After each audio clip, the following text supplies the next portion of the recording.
Pessimism leads to weakness, optimism to power. Good evening and welcome. This is Face the Nation. Our topic of discussion today is Sri Lanka's current political landscape. Where are we heading as a nation? We've invited 4 guests to our studio this evening as well. Joining us this evening on the show are Chathuranga Abeysinghe, Deputy Minister of Industries and Entrepreneurship Development, representing the NPP as well as the government tonight on the show. Also joining us tonight on the show is Attorney at Law Upul Jayasuriya, President's Counsel, also member of the national list of the SJB. Joining us this evening on the show is also Attorney at Law Dimitra Abeysekara from Sri Lanka Puljanapirabuna, as well as Kesarralal Gunasekara, former Member of Parliament. To pose questions from our panelists this evening, I'm only clad with Nadim Majid on to immediate left. You two can join in as far as the conversation is concerned. The number to send in your messages is 076-656-5353. The number once again, 076-656-5353. So let's get the ball rolling today with the very famous Deputy Minister of the National People's Power. He's Deputy Minister of Industries and Entrepreneurship Development, Chathuranga Abeysinghe. Chathuranga, just to place on record, very proud to have you as a young member in the government now, holding a good portfolio. No one thought that you would be given such a big portfolio to handle. So nice to have you on board because you started off your career in journalism from Face the Nation, and nice to have you as the Deputy Minister sitting on the show tonight as well. But you always know it's always tough questions that we ask Chathuranga. So let's start off. It's been 2.5 years facing tough questions. So let's start off with some tough questions with regard to the government as well. Now, Chathuranga, the first question is, now you're a Deputy Minister. One of the criticisms leveled at the government was that no Muslim minister has been in the cabinet. I want to respond to this because if you look at the nation as a whole and if you look at the vote turnout and how the voter turnout has been for the NPP, a lot of minority parties went out there and voted. And in the cabinet, usually you always have representations from different ethnicities in the cabinet. But this time around, there was a lack of a Muslim minister in the cabinet. Why is that? And what was the thinking behind the NPP when forming the cabinet this time around? Firstly, thank you for giving us this opportunity. Again, I mean, we've been using this platform to communicate our, policies and what we want to do, and people have voted in National People's Power. With the platforms like this, we were able to reach people. And in terms of your question, this is the first time in the history where the ethnic-based parties did not campaign based on ethnicity to come into power. Now, for example, all the governments we had the Muslim-based parties, taking the vote of that ethnicity and bargaining from the winning party. And the Tamils also did the same thing. So it's the first time that we, from National People's Power, asked the people to unite to a national policy. And so therefore the vote is not based on race. Vote is not based on how much they would get as a particular community. And we were very clear in our strategy and in terms of our policy on diversity. We gave opportunity to various different ethnicities as well as gender in our list. That is how we did the election. But when it comes to the appointment of the cabinet ministers and giving responsibility, we also did not think of that ethnicity or gender in that sense. We wanted to put the best team in our team, our entire camp, to drive this change, because the people that are chosen are based on merit and the level of trust and the exposure they had with the NPP in terms of building policy. So we never went on. That you all wanted to select the best, so you all couldn't find a Muslim representation who would perform better for the community at large. So it won't be anywhere. Anywhere, it's like this, Shabi. Now, early you had a Muslim minister or a Tamil minister who would serve their community. So that is not the policy NPP has, because whoever will be the minister, we will be serving the entire nation. So the ministers that we have, or even the ministry that me and Handunetti holds, we are not going to do industrial development for Matra and Kotte. That is not how we are going to work. So basically that traditional way of looking at minister has the ability to serve the community, yes. If I go to particular departments, if that was head by particular community, say Muslim or Tamil or different region, you will have so many people in that department representing Uva, representing Kandy, representing Muslims. So ministerial portfolios were used as power and also positions of power to kind of serve a particular community. So that is not the basis that we are going to do this change. And that is why we have kind of clearly explained to those communities, yes, from a diversity perspective, it would have been great to have that. But in terms of the things that we want to do to implement this policy, we even did not look at from a regional perspective also. Sometimes people say, in our region, we don't have a minister. We don't have a MP. But people have to again align with what we want to do and how we want to do, and we are ensuring that not based on community or region, that everybody will be served in equitable and a just way, and this is the change we are going to bring. Right. So Chathuranga, when you look at the 2019, when Gotabaya Rajapaksa was elected to power, we saw the cabinet was only 15 members. Now you all have 21 members in the cabinet, and many say that you all bear the hallmarks of the Gotabaya Rajapaksa administration as well, in terms of visiting places where you all have issues persistent, getting the people's aspirations met and all that and more.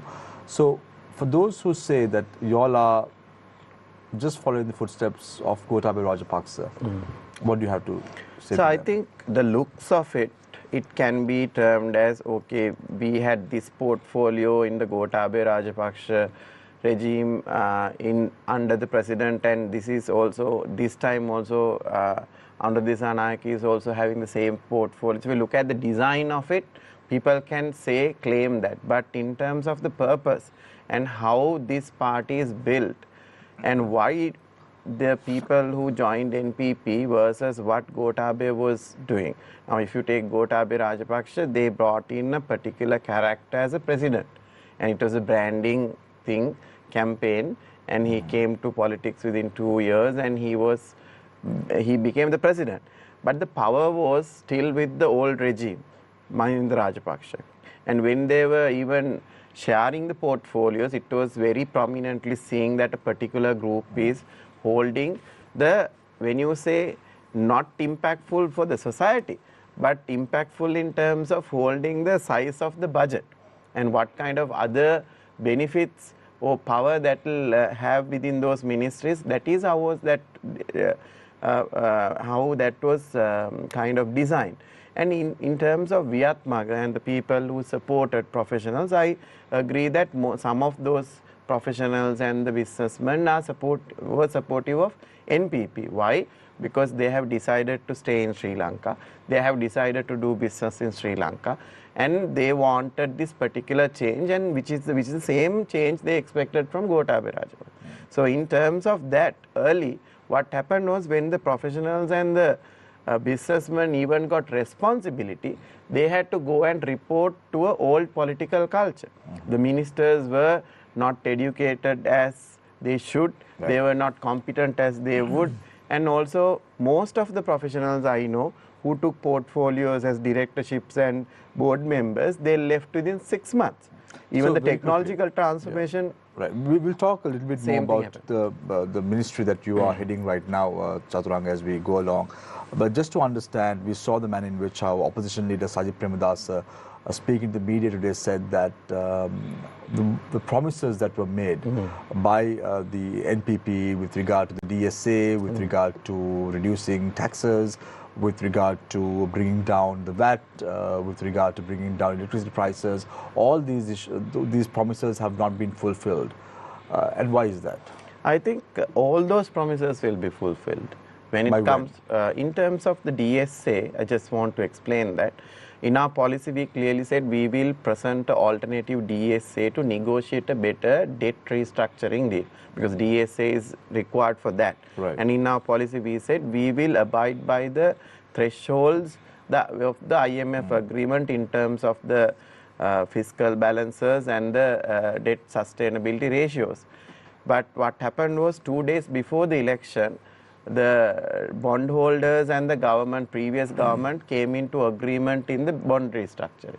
So therefore, there is no rationale for us to go back and renegotiate that and drag this entire process, even it's less favorable. No, but let's talk about the promises that you Yeah, made so the promises when it comes to, I've been very vocal here in this particular table itself, talking about essential goods, VAT, professionals pay tax that is impacting professionals, and certain other benefits like increasing the samurdhi, increasing the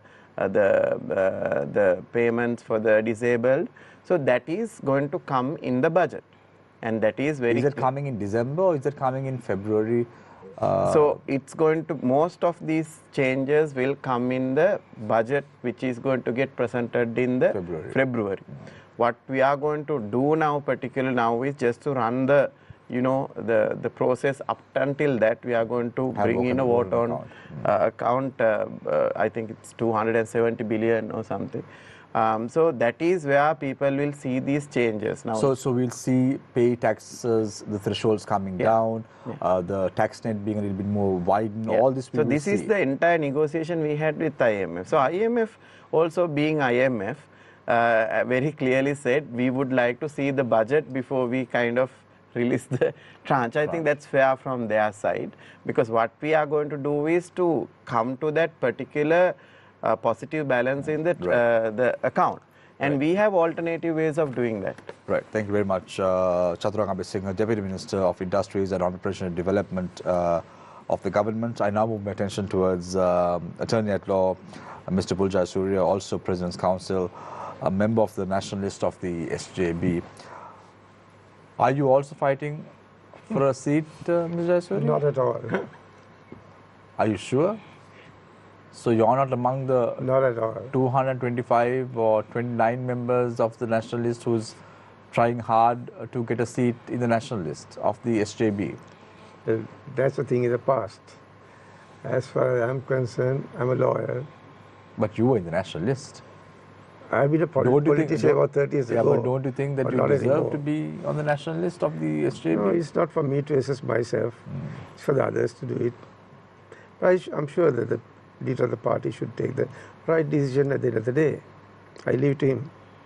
Right decision the leader has to take. Has he taken right decisions in the past? Well, I don't fault him for the decision that he had taken. On many issues, he has taken up the issue in Parliament, outside Parliament, in court and everything, all the places. And that is how we were able, with his persuasion and sometimes insistence, that we have taken up these matters such as even the crash of the economy. Who went into court and then brought it to the notice of the court and then obtained an order that the entire Rajapaksa family, Basil, Mahinda, Gotabaya, P.B. Jayasundara, Cabral, Artigala, the entire Jimpan. We filed the case. Nobody else, no political party went into court. But do you agree, if I say, Mr. Jayasuriya, that there were a lot of lapses from the SJB when it came to communication at the last general and the presidential elections? When you say communication problems, it depends on the media support. No? Media in our country is supposed to be a lot of support from independent media. Tell me which station. I don't want to name anyone, yeah. But it depends on the ownership of the media institution. That's by and large the situation that we have been going through in Sri Lanka. Starting from the Lake House days of Ranjit. But don't you think when it came to this election, it was not about the media playing a role at the end of the day. It was the general public who went out there and voted because they wanted to see a corruption-free government, a corruption-free society. And that was the rhetoric that won the center stage at this election and nothing else. You're right. You're 100% right. JVP, the NPP, sorry, went into the people and then convinced the people with their message. They were better communicators than anyone else in any other political party, I must say.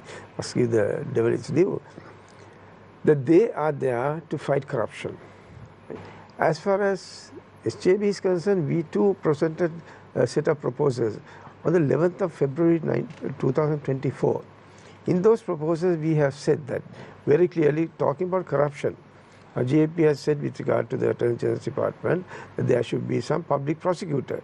We have said not only public prosecutor, we must also have a public defender. Right. Not only that, let's take the Bribery and Corruption Commission. Now we have a situation, the Greek bond case that was filed, the complaint that was lodged in the Bribery Commission in 2011, the indictment has been filed in 2024.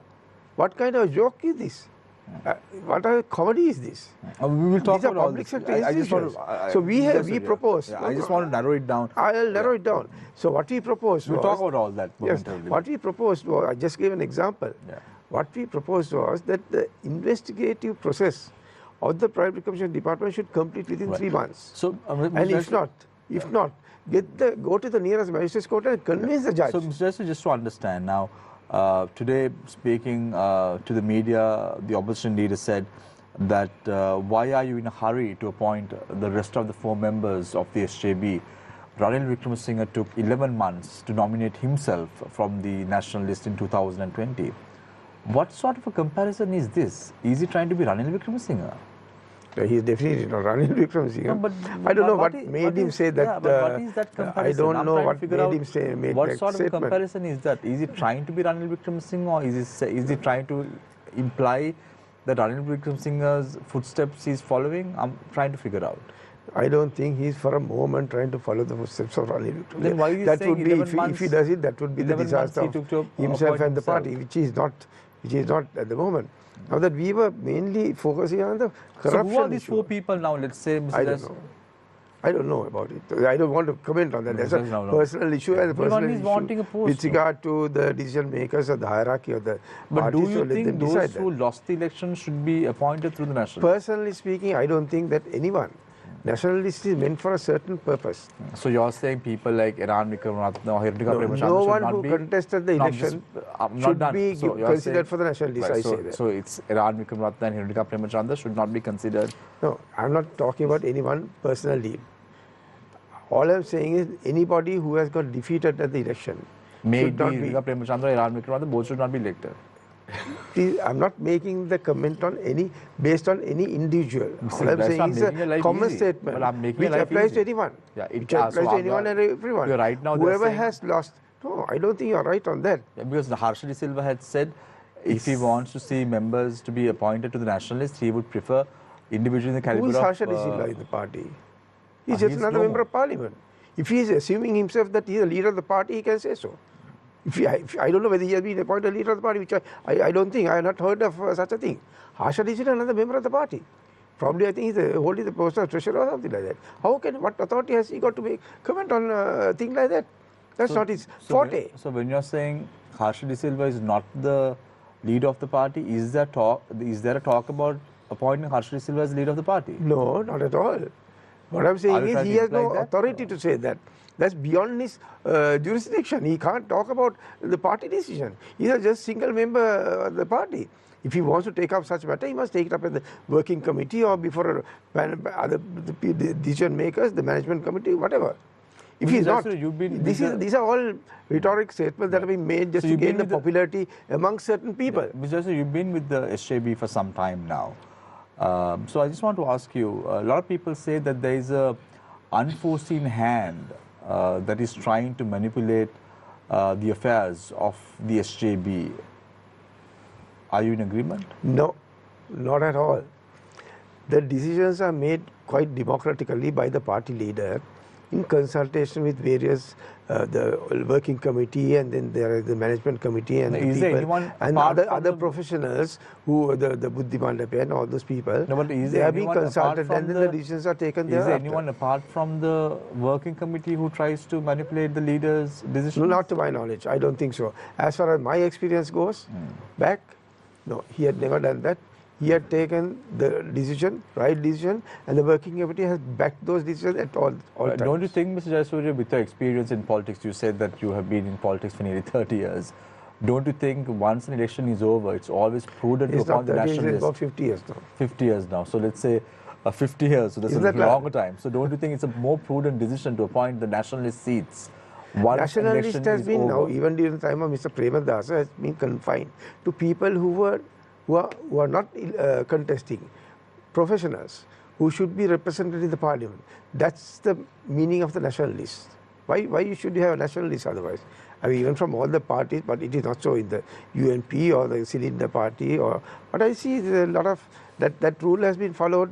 But except I think the NPP has violated that. There are two people I heard who lost the election has been appointed to the nationalists, which is not the right thing to do. Maybe they would have their own reasoning for it. But that's not the meaning of the nationalists. So if this is to be done, filled up all the vacancies with those who have lost the elections, that's not the right thing to do. So invariably you are trying to say you are a good option No, not at all. for the nationalist seat. No. There are more than 10 university professors and former vice chancellors and all that in the nationalists. So Mr. Jayasuriya, you don't want to be in the nationalist? I have been asked to get into the nationalist, which I have consented, and then I have done that. That's it. My job is over with that. If they consider that I should be that's another matter. Can I do add take a your As far point as I'm to concerned, this? I'm not trying to jump into the well. It's not my forte. I'm quite happy as a lawyer. I've been doing what I have been doing, and then I've been getting Why are you considering this as jumping into the well? This is well, it's a well of the parliament. That's what we call the well of the parliament. But because in literal sense, when you say you're getting into the well, it means that you're trying to commit suicide by getting into It's politics. like this. When you enter parliament, whether you do the right thing or the wrong thing, there are so much of people to criticize you. Even when you do the right thing. Only take the president. He had taken some good decisions. But are they free of criticism? No. So once you go there, you must go with a thick skin. You must be ready for all the barrage of criticism that will come your way. So that's why I call it, I have not said that I'm not going to jump on my own. But if I'm put there, that's a different matter. Right. Thank you very much, President's Counsel Upul Jayasuriya. I now move my attention to Attorney at Law Dimitra Abeysekara from the Sri Lanka Pulajana Peramana. Dimitra, Yes, sir. what happened? Well, Shamir, I think this But was good ploy, no? Dimitra, just imagine you don't contest an election and you all do the hard work, and a member of the Rajapaksa family is once again in the parliament. no, I don't Not think. bad, no. No. Well, I think the interpretation of that is a little wrong, Shamir, because Yeah. it was an initial. Tell us. That's It was a decision taken by the party and the alliance. But do and, you think if Namal Rajapaksa contested from any electorate in Sri Lanka, he would have won? Well, I think that's a question you should ask him. No, because if you look at the numbers this time around, Dimitra, before the start of the election, 60 members were out. Yes. And then after the elections, 94 who were in parliament before were out. So 94 plus 1, Namal Rajapaksa. No, see, Shamir, you're looking at it from. No, tell me, yeah, that's why you're all here. No, that's what I'm trying to do. Yeah. You're looking at it from a perspective that's quite warped, in the sense we have to understand that there has been a change, and that change came in light of the fact that it wasn't just a particular group or a particular individual or the Rajapaksa family that was ousted. It was in its entirety a system change that involved both the government and the opposition. There was large protest in respect of all 225. That was the slogan that was being chanted for a while. Out with the 225. When was this? I can't remember. I was in Sri Lanka in 2022.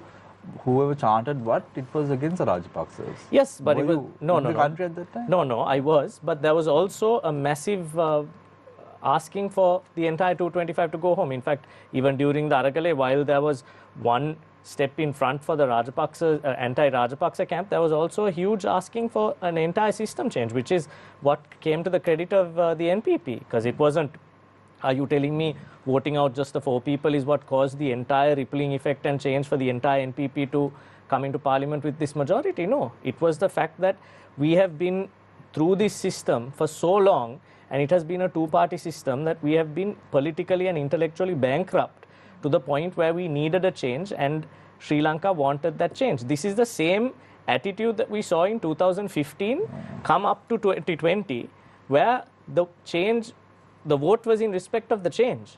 And that is the same, that is the same vote that is requested by the people and the mandate that has been given so now at this you election. speak about a system change. I'm trying to figure out, Dimitra, why was the Aragalaya in Sri Lanka launched and staged by the people, in your opinion? True enough, there was a problem. I'm asking. No, there was a problem. Okay. And we all know that. What's the problem? So there was an economic crisis in this country. Yeah. There was a Led by shortage of. whom? Well, I personally can't say I know who started that. But during whose time of governance? It I'm was, helping you out. so wait, you mean who started the Aragalaya or during? No. But as far as the courts are concerned, they have very clearly said who was responsible for this No, economic I'm just, let's ask Dimitra. He's a lawyer, so No, I'm just asking you, who Samir, was the president at that time, in your opinion? The administration that was in power was President Gotabaya Rajapaksa's administration. But what you have to also understand is that Who else was there from the Rajapaksa family in this cabinet, Dimitra? Namal Rajapaksa was a member of that cabinet. He was Minister of Sports. Yes. That's all you remember? Chamal Rajapaksa was a member. Basil Rajapaksa was a member. He was the Minister of Finance at that time during Aragalaya. Yes. You want more names? No. See, Shamir, this is. Mahindra Rajapaksa was the Prime Minister. Yes. Dipun Ranawaka was the district leader coordinating of Matara. Sachin Rajapaksa was a state minister. All of them are family members, That's right? what, 5, 6? 7. 7, okay. 7 of them. And you're assuming that this entire crippling... No, that's what you're insinuating. I'm trying to figure out. Because now, you have to have someone responsible. Now the court is saying the Rajapaksa 3 brothers are involved in the mismanagement of the country's economy. Do you have a different opinion about it? My view is this, Shamir. Whatever crisis, whatever issues that arise, there needs to be a sufficient period of time that needs to be given to propound a resolve for it. We know how the war escalated, how the war started, and we also know how it ended. I'm not going to go into that topic, but whatever problems that arise, we need to realize that there needs to be sufficient time in order for it to mature and for a solution to be provided. Whereas prior to any solution being propounded or even tabled, the matter escalated to a point where, there was an indirect coup. What is the parallel with the war, tell me, to what the economic mismanagement in the country? No, in the sense, Shamir, it took a long time. It took nearly 3 to 4 governments in order to resolve the war. Nearly 30 years. Yeah, 30 years was 3 to 4 governments in order to change in order to end the war. So I would say that, an economic crisis, and we were going up against, you could call it economic warfare, like you said earlier, unforeseen forces, right? So I would say that the 6, 7, 8 months where the crash happened, because we saw President Ranil Wickremesinghe come in, and we saw, that situation escalate, and, there was a certain resolve that came. So I believe that there was insufficient time, and there was also immense pressure collecting around, which prevented certain policy decisions from even being discussed or arrived at. So there was... Banning fertilizer was part of the economic warfare. So, Shamir, what needs to be understood is that the ban in fertilizer was a decision that was taken without proper advisory services being sought from key stakeholders. If you look at it... But the GMOA president was also involved, no? Dimitra, True, you all fired the experts that were telling you not to do it? No, including Professor Buddhimaram De, who was head of the agrarian division. No, so here's the thing. You all fired the officials who were telling you this is a bad idea. The decision to ban fertilizer, chemical fertilizer in its entirety, yes, was a bad decision. But bad decisions are always arrived at. But if you look at it, bad decisions are always arrived at. No, I mean it's So now this is This is like putting hay No, to the fire. Because Shamir, let me conclude what I'm trying to say. If you look at it, chemical fertilizer and the effects it has on health, because see, Sri Lanka. Let's say chemical effects on the health factor on fertilizer and plants is a problem. Let's buy your argument for a minute, Dimitra, for easy understanding for our viewers also.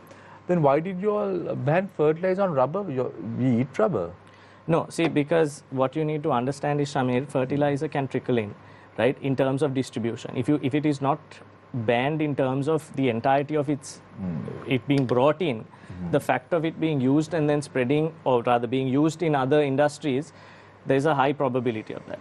So you have to look at the possibilities of trying to curb a problem, right? And now going back to the issue of fertilizer, the usage of fertilizer is not as per what is required. There is always an excess amount of fertilizer that is being used, the nitrates, the phosphates, which seep into the groundwater, which is what is causing chronic kidney disease in this country.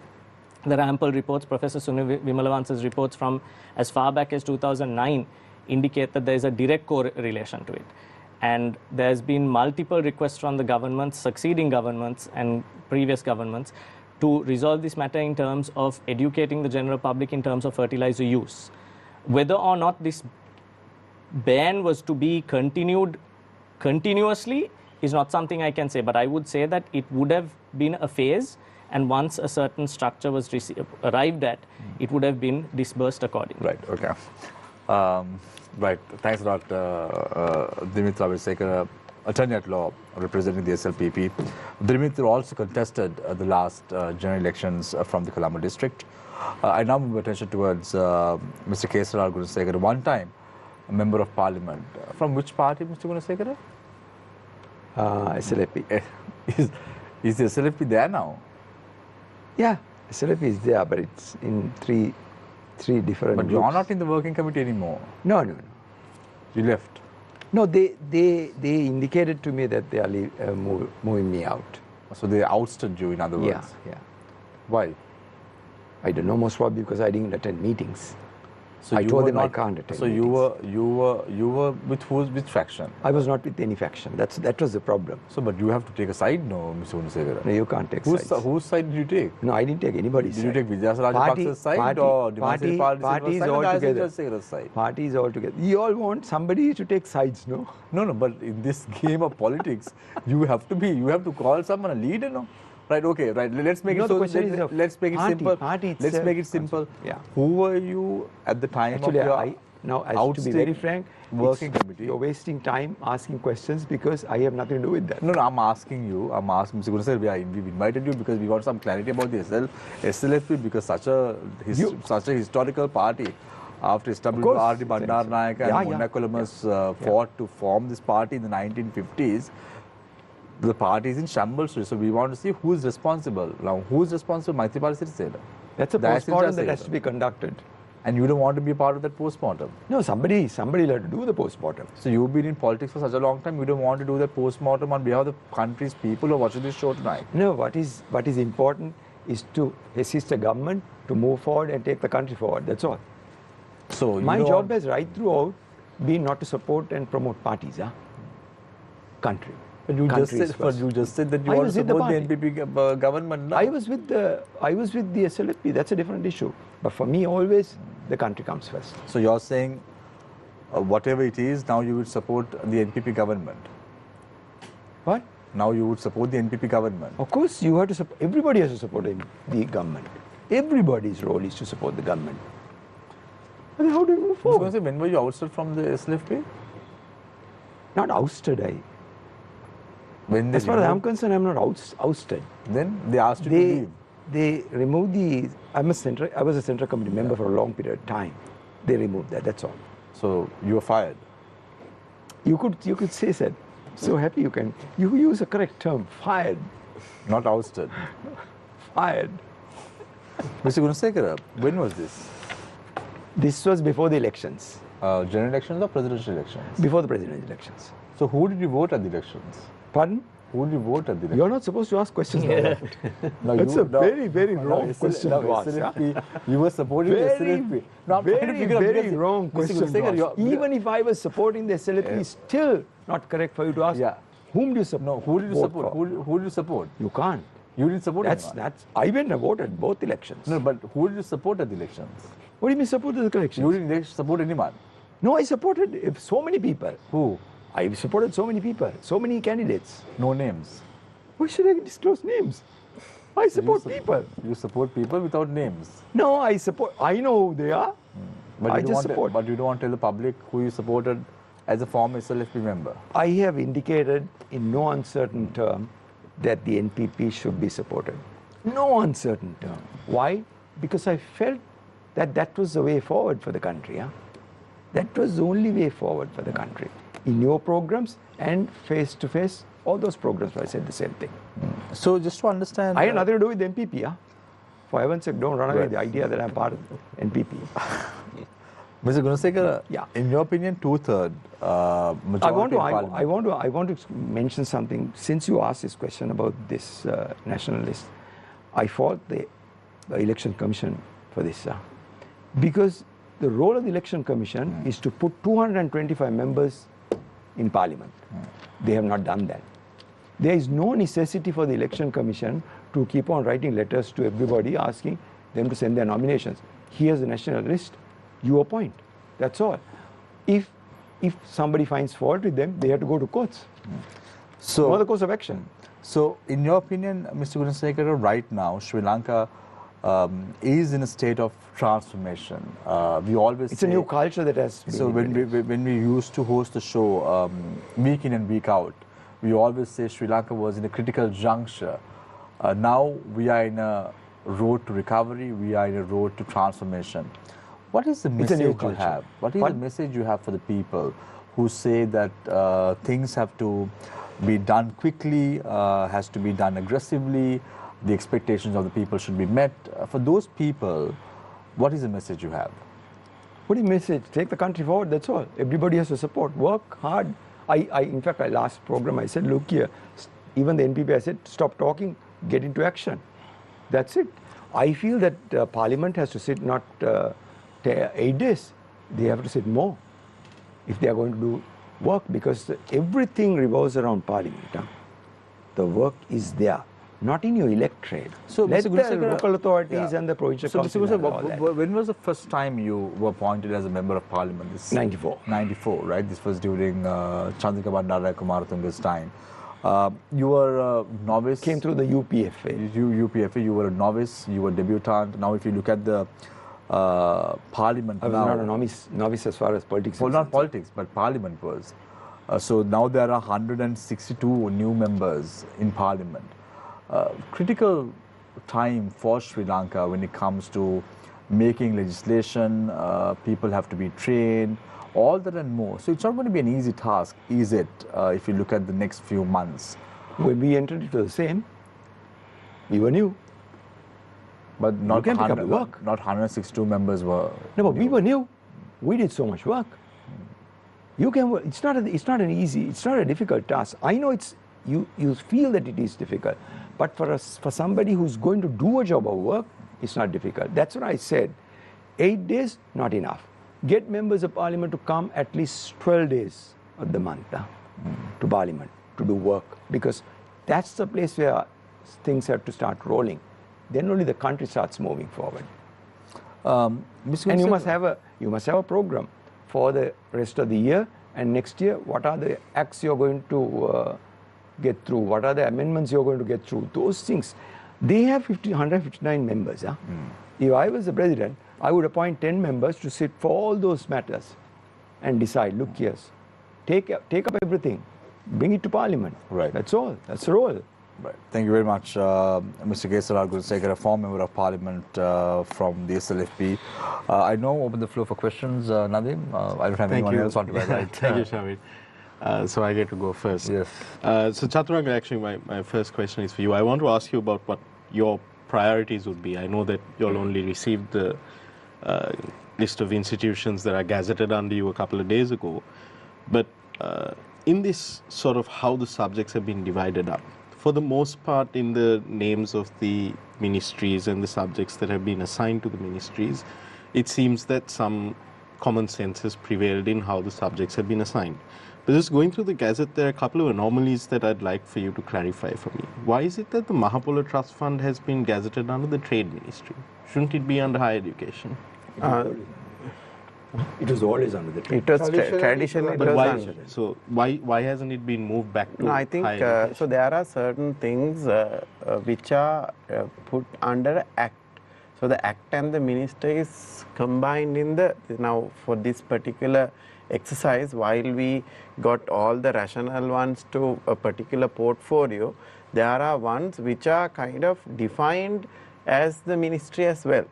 Now, I think our lawyers said that they have to go through 1,600 institutions and acts from starting from 1930 to ensure that there is no illegality in allocation. So, I presume, I'm not aware why there was a rationale, but certain ones are remaining with their particular ministry because there are laws that you have to change in order to change for the. it to be shifted. It is shifted, but May I, with your permission, may I, you can bring it under Education Ministry. You can bring it under the President also. Yeah.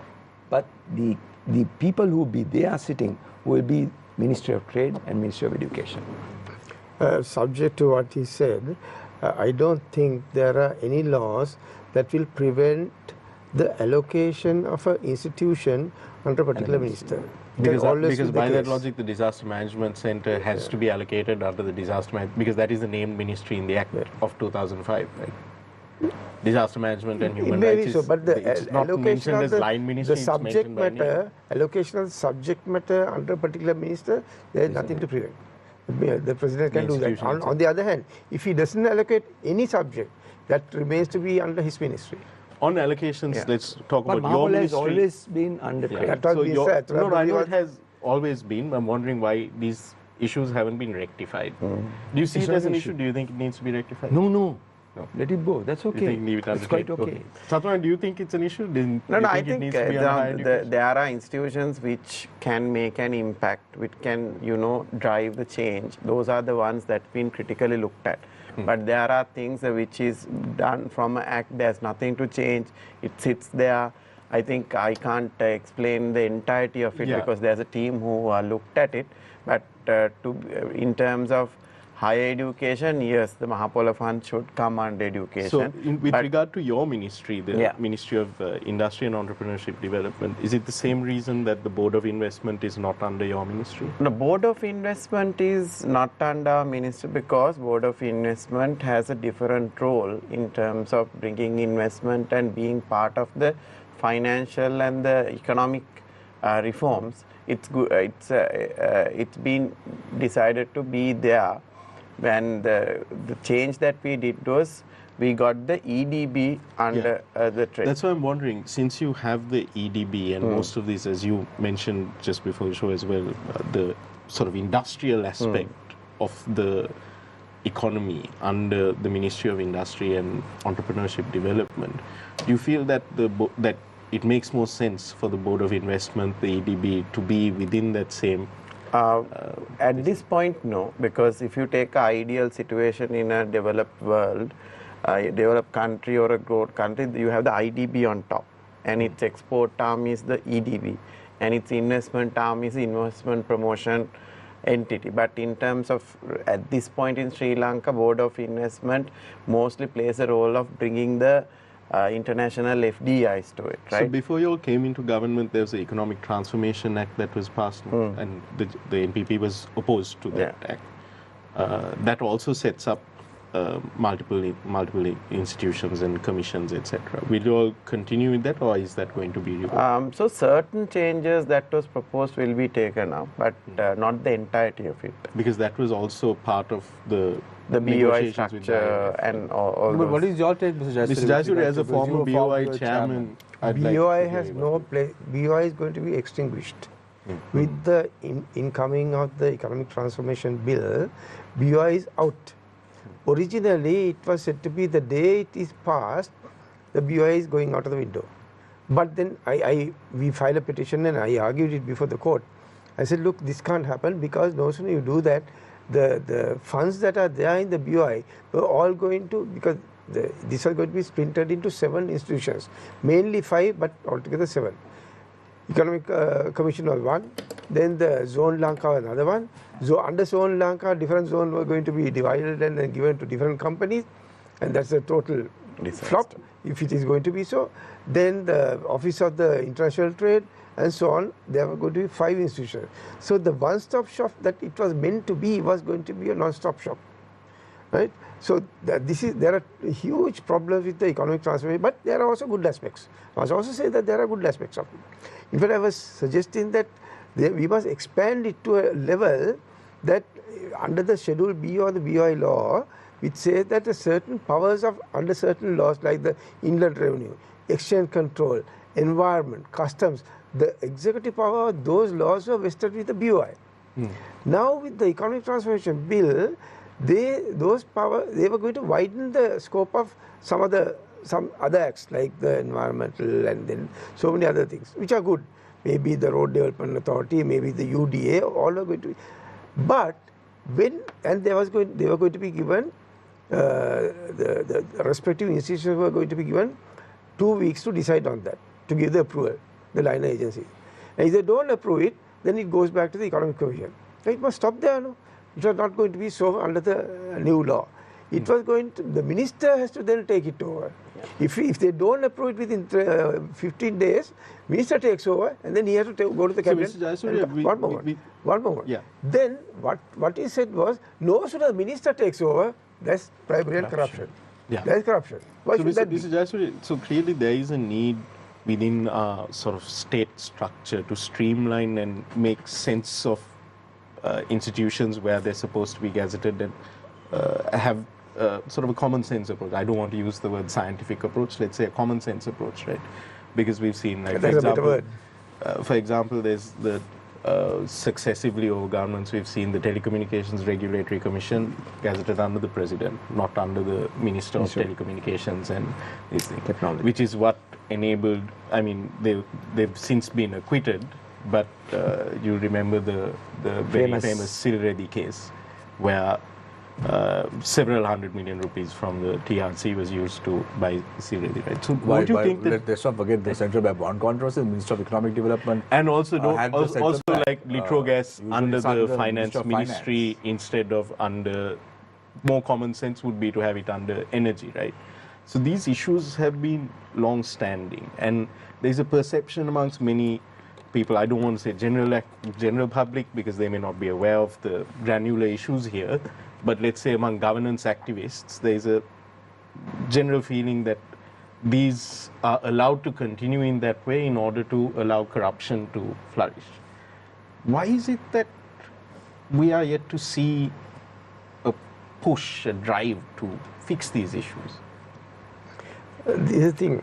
I don't think, I'm not trying to devalue the NPP's role in this. I'm sure they are honest in trying to look at this, but I'm sure, I hope they will get the right advice on these issues, particularly now, even when the Economic Transformation Bill came into being. You would be surprised to hear that no officer of the BOI was interviewed about it. None of the ideas were taken in. Somebody else, maybe, I don't know what they are, who they are, they have given the views and then they have just printed the entire power structure of the BOI. You mean the IMF? No. Could be the IMF has played a huge role in that. So, but you have to look at you have to have a fresh look at it. So, just to understand, Chathuranga, now, a lot of criticism is leveled against the Rajapaksa family. Now, we said 7 members were there in the Gotabaya Rajapaksa administration and they were controlling up to 60% of the budget of the country as well. 70%. 70% of the budget of the country as well. But let's take a look at the new cabinet of the Anil Kumar Dissanayaka's government. Suril Handunetti, Nalinda Jayasuriya, Lal Kant, Bimal Ratnayaka is appointed to key portfolios that controls at least 50% of the budgets. And if you look at their history, they're all JP members. Why? No, I think it's not whether it's JVP or NPP. So the Prime Minister is a NPP member, right? It's not about the JP and the NPP. These are the most senior, capable, experienced people we have to do this transformation. So the portfolios you said, we need significant transformation, significant authority, significant drive, significant passion to make those changes. So if you take the entire lot of the people, as I early said, it's about the ethnicity or gender. It's the top experienced people we have selected for these 5 portfolios. So I think, yeah, we even didn't think, I mean, as you mentioned, JVP and NPP, I think our allocation was based on I'm sure there would have been a science behind it, because all these members were former members of parliament of the JP government. No, I mean, if you take Handuneti being the Minister of Industry and Entrepreneurship, it's a real good inroad for people like us, because we are not experienced in that level to handle the bureaucracy. So, because the toughest part is not being technically sound. Right, obviously I know about industry and all this. You have worked in industry, right? And you've worked in the private I know, sector, but then it's biggest multinationals in Sri Lanka. But we all think it's not the private sector. And then everyone thought that you would probably get a cabinet portfolio as well. Yeah, I mean, people would have thought, but it's not the it's not the private sector we are going into.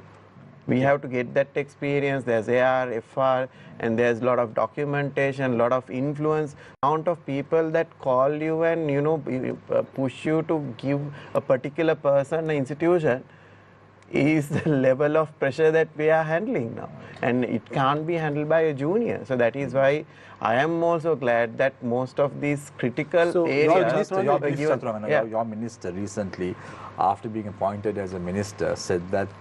I don't know whether you recollect, but said that everything is now going in our favor.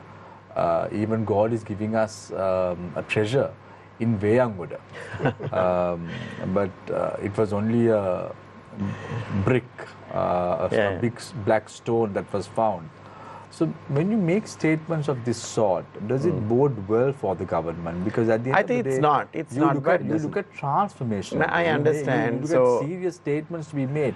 You all are also going on the footsteps of former members of Parliament. I think it's 2 things, right? So there is a audience. There's people that we are talking to, right? So when you use language, not everybody would use a professional language, right? So there are different traits, different features people look at. Why people vote for particular people is because how they are. Why I got vote in Colombo is who I am and what I represented. But a particular member in our party who represented in another district, if he contested in Colombo, or even if I went to another rural area, I wouldn't have got votes. So are you trying to say now Minister Lal Kant's statements before the general election with regard to one of the members of the SJB, a female candidate, saying that his feelings arose when he saw the picture of this female candidate in question? All this is okay? No, it's not okay. It's not okay. It's again, there are certain disciplines that we need to get into, I agree. And again, now especially we are parliament members, and most of the people who are fighting on the road, talking in different languages, making different narratives, all has to be disciplined as parliamentarians at least. And in terms of using language and all that, I know people picked from particular person. But I think it's an individual thing to, become better in communication and to decide what to say, what not to say. But Dimitra, just let me finish it. Now, what I'm trying to say is the growth will happen even in the leaders, right? So we've seen how under Dissanayake also transformed, President Dissanayake, from the last 3 to 4 years.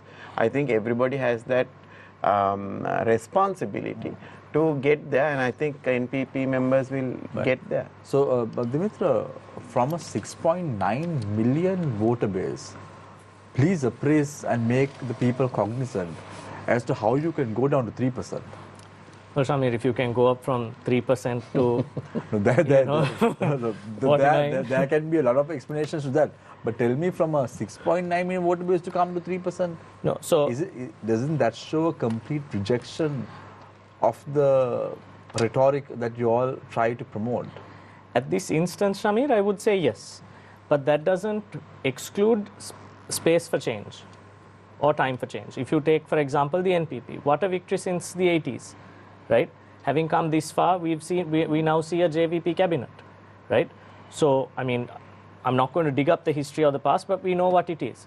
So, having said that, if it can go from 3% upwards, I mean, for the longest time, the float pre-NPP for the JVP was 400,000 to 500,000.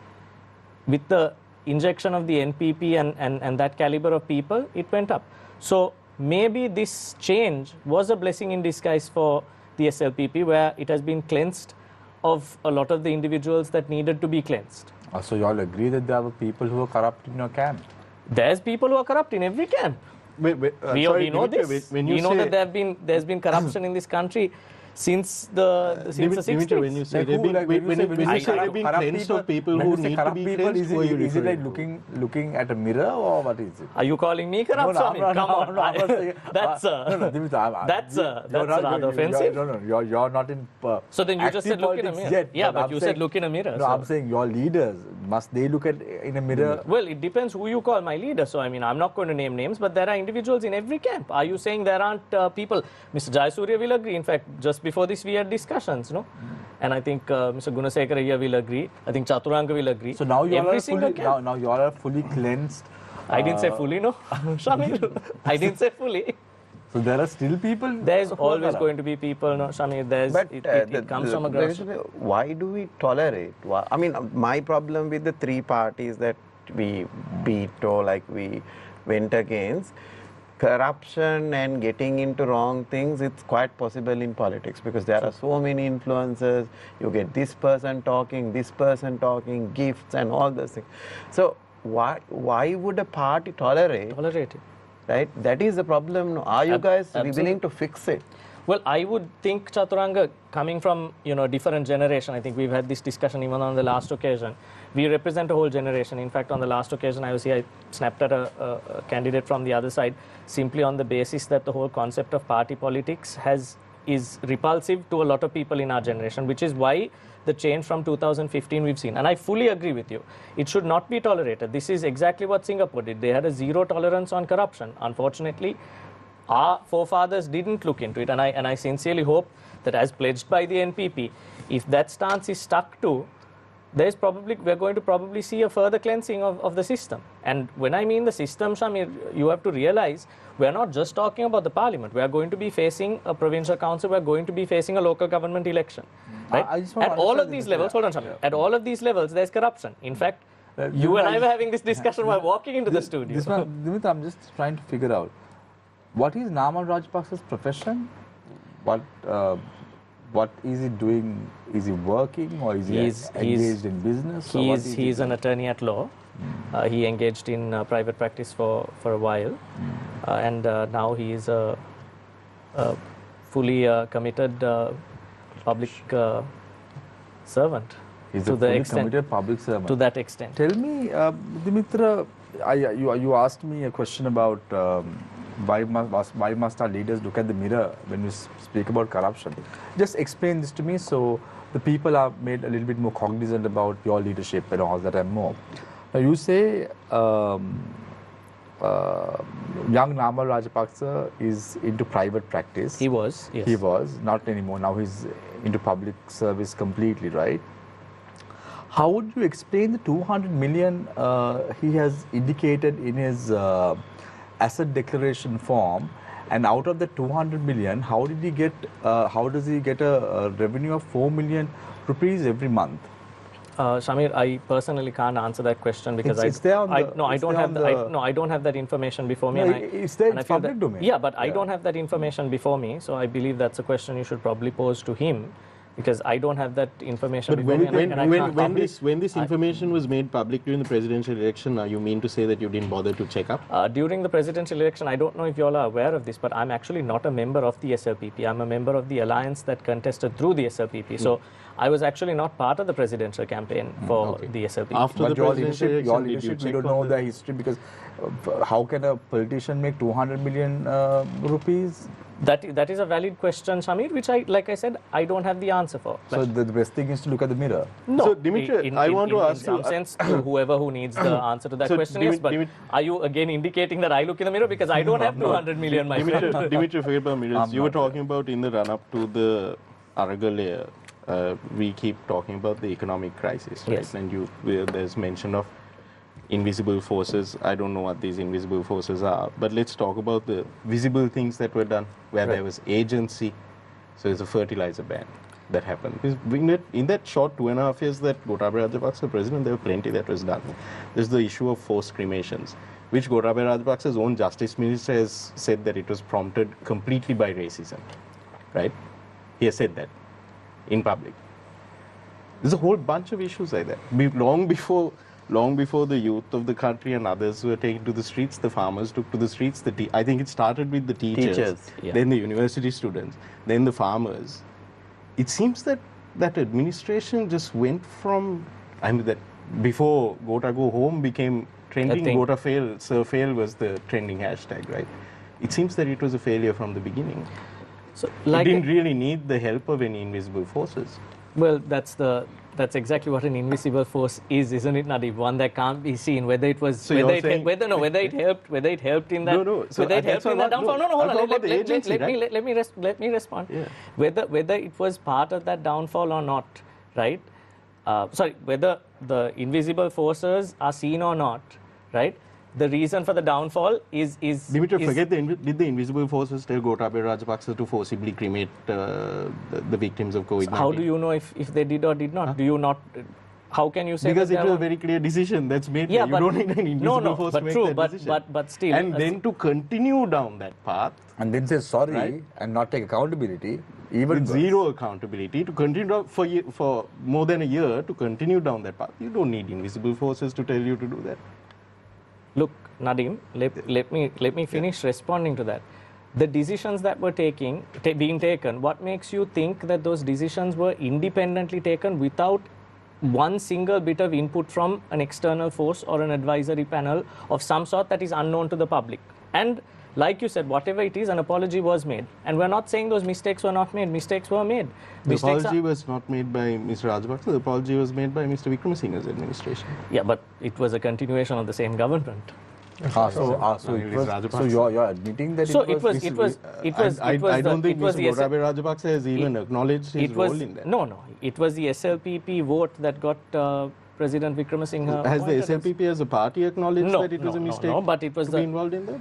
Not to my knowledge, no. There are many prominent SLPPs who were involved in the witch hunt of Dr. Shafi as well, who has now been acquitted completely. It seems that because a lot of these issues that you're talking about, mentioning invisible forces, it seems that these invisible forces are within your party itself. It may be NPP, because now all these things, these little things that happen, I think that especially the vote the Muslims gave NPP, they were very much clear that the JVP and NPP stood by the right thing. Even the entire racist campaign was, against a particular community.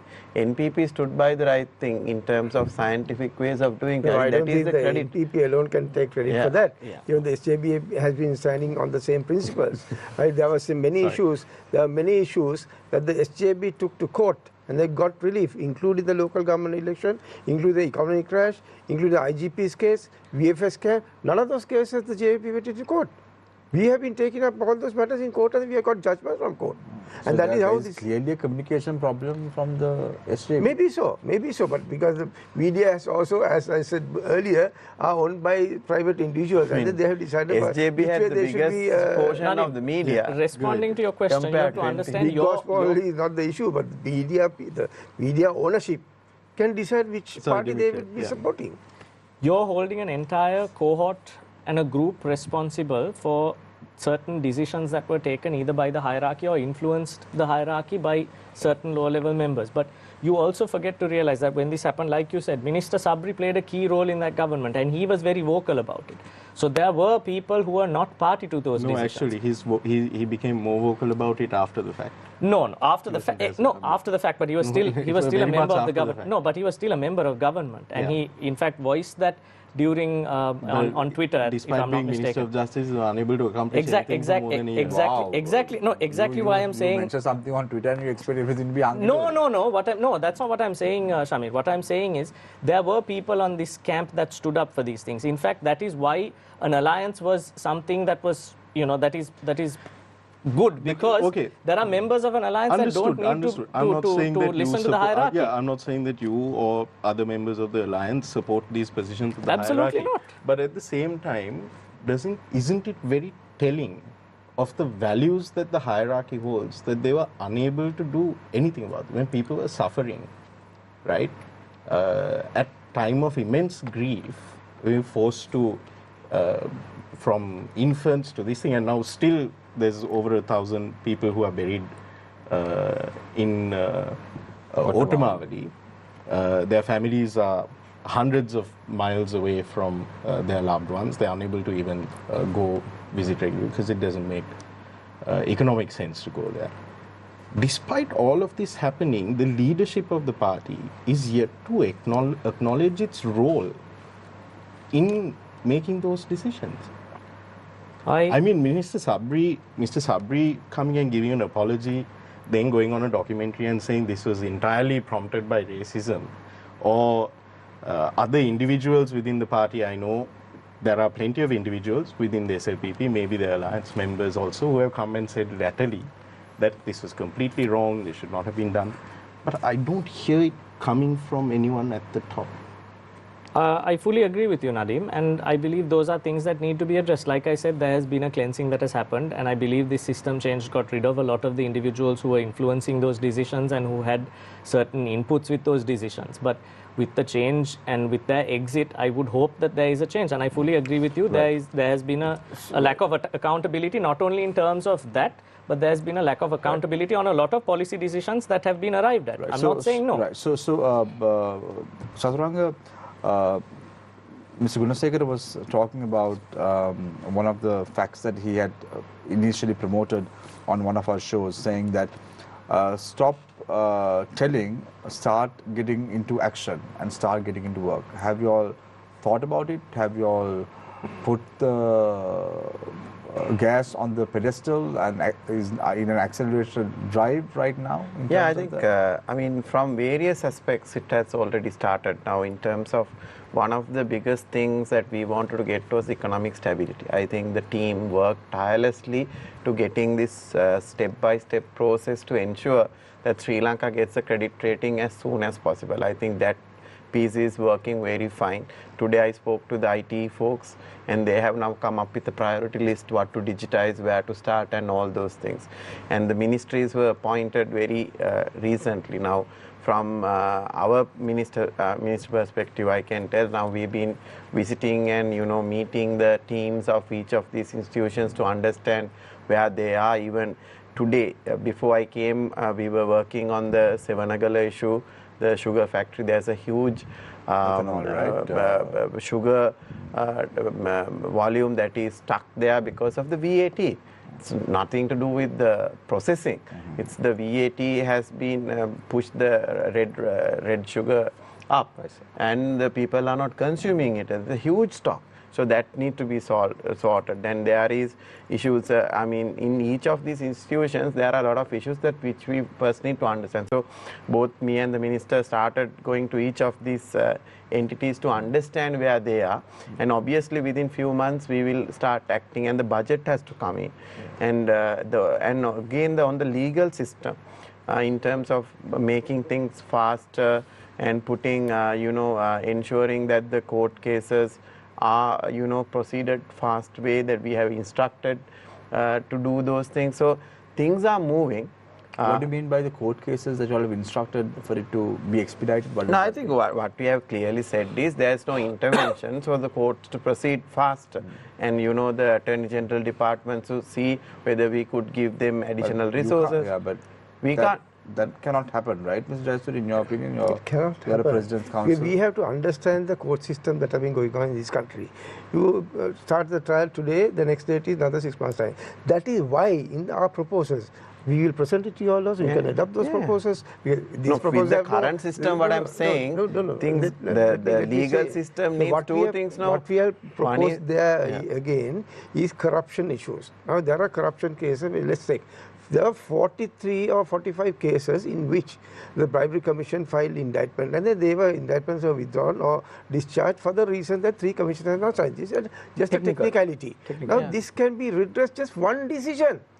Call the Bribery Commission and say, we are not saying X, Y, or Z, case A, B, C, or D. Say all these cases. Because at one point of time, the Commission has decided that there was a prima facie case, and therefore the indictment should be forwarded.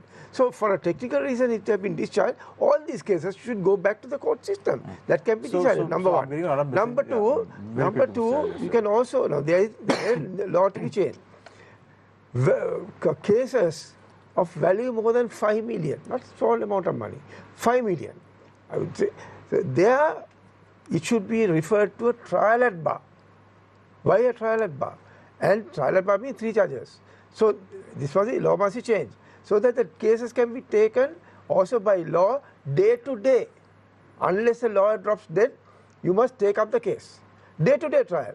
So that is how you can expect. You can't call the Attorney General and say, here, we take up these cases faster. That's not what I'm trying to say is now there was 50 days without a parliament. What I'm trying to do is those 50 days, what we did was, we asked the investigative teams to make fast and all those things. But the acts that if you are suggesting, I think it's better that people like you come into the parliament and there's enough side committees and all those things who can. So you all suppose that Mr. Jayasuriya should come. No, what I'm saying is the technicality. Now look at what is becoming. Obviously, I'm not expert. These are not party proposals. That's what I'm trying to say. Now people like us, I'm good in a particular area but not good in law. Right? We have 2 lawyers here, but if there are proposals to expedite these things, get things done. As long as there's a constructive way of moving obviously, forward. because we are not here to stop it, right? We are here to do it. So if there's a better way of doing it. Can I also make another suggestion? Now, in doing that, you have the oversight committees in the parliament and so on. But in a democratic process, you also consult the people. You get the views of the people, particularly the views of the professions. Maybe the bar association is there. The legal committee can be appointed outside the parliament. They can be summoned, and then these people who have been now appointed, people like Mr. Watagala, Mr. Harshal Nanaka, they are all nice, amiable people, and you can talk to them. So they can do that. The government can take a decision. So we have a question for you, Chathuranga. Larger committee of lawyers to make these proposals. How to expedite? Just by talking to the Attorney General to expedite the case, just by telling the Commission to expedite, that's not going to happen. You feel, Mr. Jayasuriya, that this broad-based consultation is not happening, for the moment at least? No, I think they must give a time. They're only 50 days, 60 days, I don't know. So I'm sure they'll do it. But I'm just suggesting the way that it should be done legally, within the legal framework, that's a culture so that that we has can to take it come. forward. Yeah, Nadeem, no, actually, like Chathuranga said early on, there is a huge issue with the bureaucracy. You can't rely wholly on Parliament to and the political landscape to give directives to state organs. Right now, I mean, Mr. Jayasuriya is a senior practitioner who's been a former member, who's been a former president of the Bar Association. I'm a junior practitioner, and I believe most of the ministers of justice we've had are senior practitioners. And there are certain fundamental little problems, like even getting certified copies, which I think, sir, you'll agree. You know, you hear a court case, it goes for 6 months, and you only get the certified copy of the documents probably a week before the next court date. And that has nothing to do with the judicial system, Nadeem. Right? It has nothing to do with the judges or the lawyers. And it has nothing to do with political interference or intervention. But just a little thinking and then put it right. And it can be done. Practical solutions to little problems. That's all. Another question. And also one other thing. Now say people go to court. They get bail. The man is in incarceration. They get refused in the magistrate's court. They go to the Court of Appeal. The Court of Appeal grants bail. To get the certified copy granting bail will take about 1 more week. And the man is languishing in the jail. Now, this kind of thing must be done from the bench itself. that kind of orders, now say enjoining order is issued today, right? By the time the certified copy of the enjoining order is obtained and then taken, the wall or the house is broken. Right. Because the news has gone to the other side. Because you want It to add was something given to from the that, bench or- itself. No, what I say is, don't you see that when for the country to move forward, there has to be harmony. Harmony is everybody getting together and moving in one direction. That has never ever happened in this country. Even the media stations are playing the same role, driving a wedge wherever possible. You don't see harmony. Why? Because we are not used to that. So the culture that the NPP has brought in is bringing the harmony. So support us. That's what they say. That's the message from Right. them. So on We that need note, to support just them. on that- Just give me a That's a second. I have a question. question from one of our viewers. What do you have to say about Ranjan Jayalal's statement about the fact that they are now running the CEB and they will be paid a bonus no matter what, as he calls the minister his Sahodara? This is a preview of what's coming up next. Is this the outcome expected from the NPP? Not exactly. I think it's very clearly, we are very clear what is the state responsibility and what's the role of the unions are. And there is no particular overriding or connection in terms of how do you take decisions. We have appointed right people at the right places, and we have ministers who will be accountable to the entire nation. And I think people from the unions can say what they say, but what needs to happen is the consultative process, which never happened in the country. So, Chathuranga, just on this people who issue- ruled never consulted the unions. They were never open to work together to make our institution better. So I think that's the change that we would see. So, Chathuranga, you mentioned that you all have on this specific energy sector issue as well, because I'm sure you also identify this energy is going to be a crucial sector in the transformation of Sri Lanka. You have plenty of energy sector activists who have been voicing concerns about the appointment of the CEB chairman because of his potential conflict of interest in other organization that he's a director in. Now you have this statement being made by Mr. Ranjan Jayalal. And then once again, as has happened for decades in the past, the CEB and the Public Utilities Commission are again at loggerheads. Right?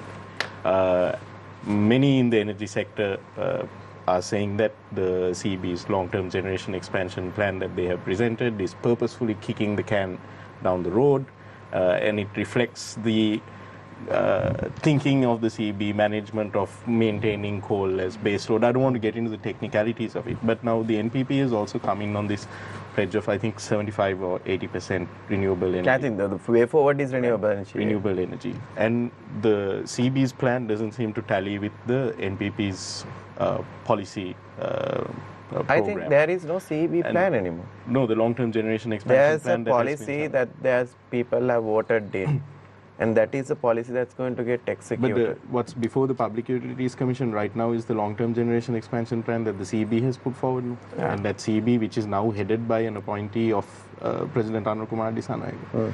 Are you saying that they need No, to I think withdraw that plan?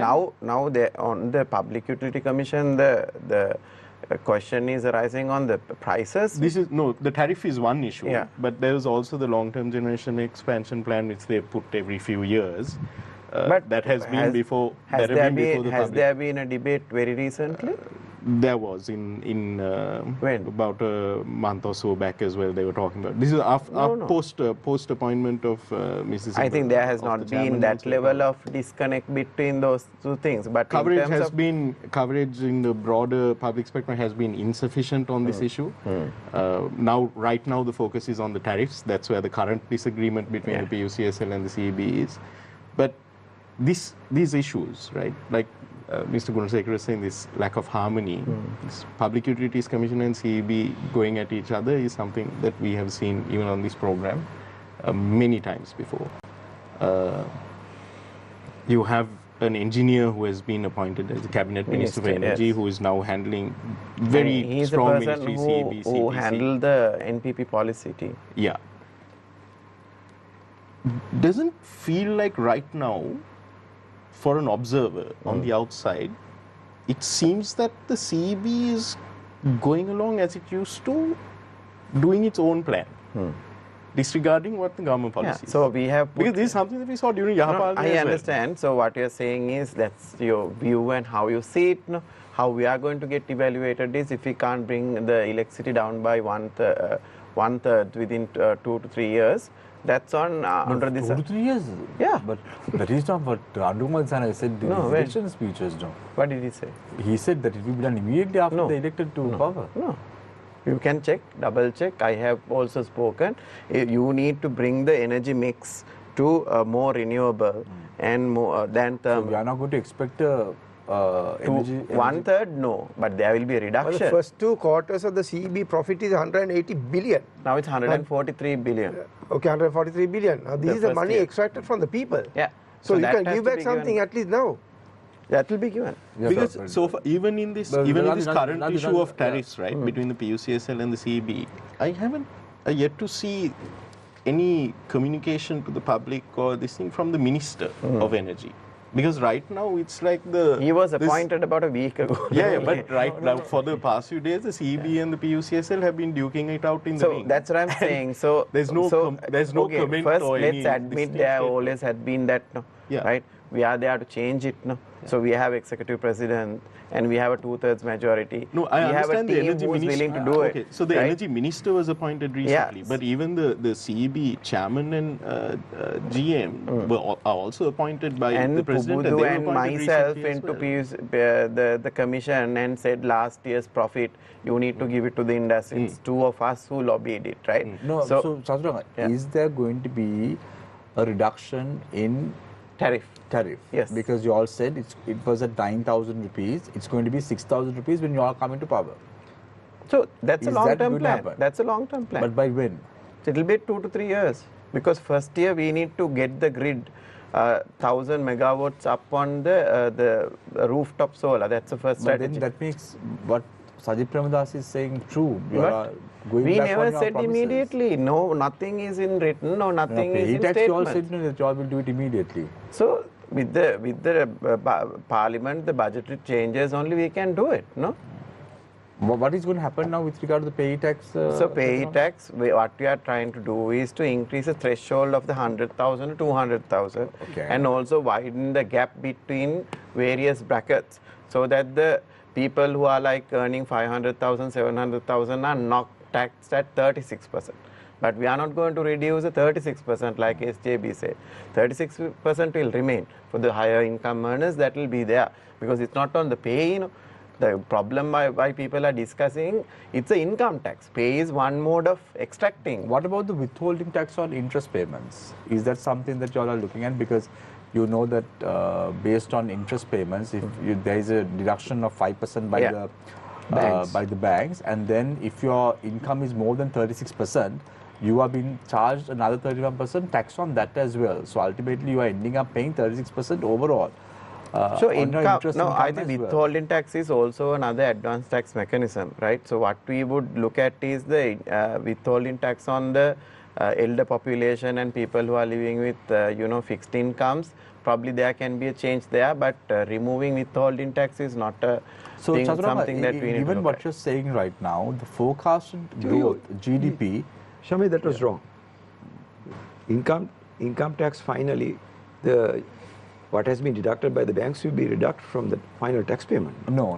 Yeah, you're withholding Yeah, tax. withholding tax that is what you mean by gets- withholding It's not a tax, gets it is returned. just a Yeah, deduction. you're It's holding a it. reduction which gets deducted Which from deducted your at From the the end of the income day. Yeah, but you have to pay that 31% subsequently. Recovered. No. Recovered. What I mean But that is is deducted from the income tax when you Income You pay. tax. can Finally reduce you it pay. in your final That is tax. deducted. almost like a But the return. thing is, most people are not paying tax, no, so Yeah, they that's are true. worried that That why. is the problem. So in fact, so Tariff, this is actually a question. Nadim, I think this is a problem for the entire nation, right? We are a welfare state. And we depend on, if you look at the number of people who go on about, I'll say it in Sinhala, if one thing goes up, they say, Ape Badu Mudal. You ask 90% of those people who make that statement if they have a TIN number, they don't.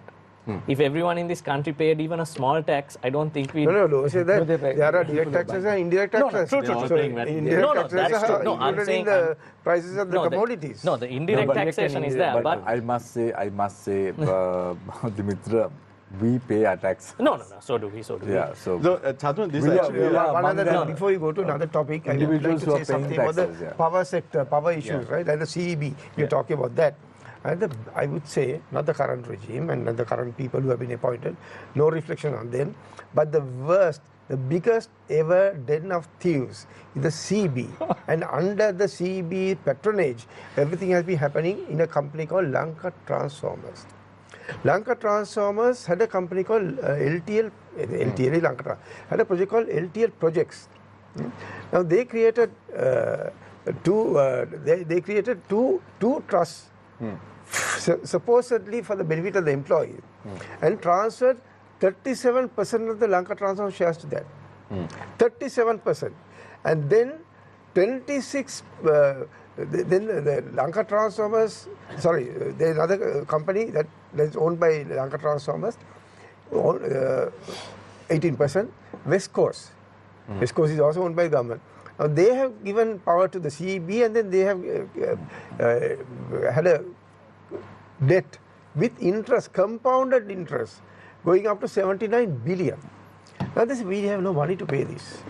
When they said we have no money to pay it, then they said, okay, we'll give you some shares that we own in the CEB. They own 63% shares in the CEB. And then they gave 35% shares, 28% shares to the, and making them come down to 35%. Why? Why 35%? Because that two trusts combined together now transferred to two companies, which is totally against the conditions of the trust, because no trustees can, under trust ordinance, no trustees can be benefited by the trust property. And then, because they are at 37%, they brought the CEB down to 35%. Now, Lanka LTL Projects is a company that was originally owned by Lanka Transformers. Now, they say 80% of their income is from overseas, and $60 million is overseas. And this is owned by one of those trusts converted into a company where the majority of the shares of the company are owned by three people who are the key officers.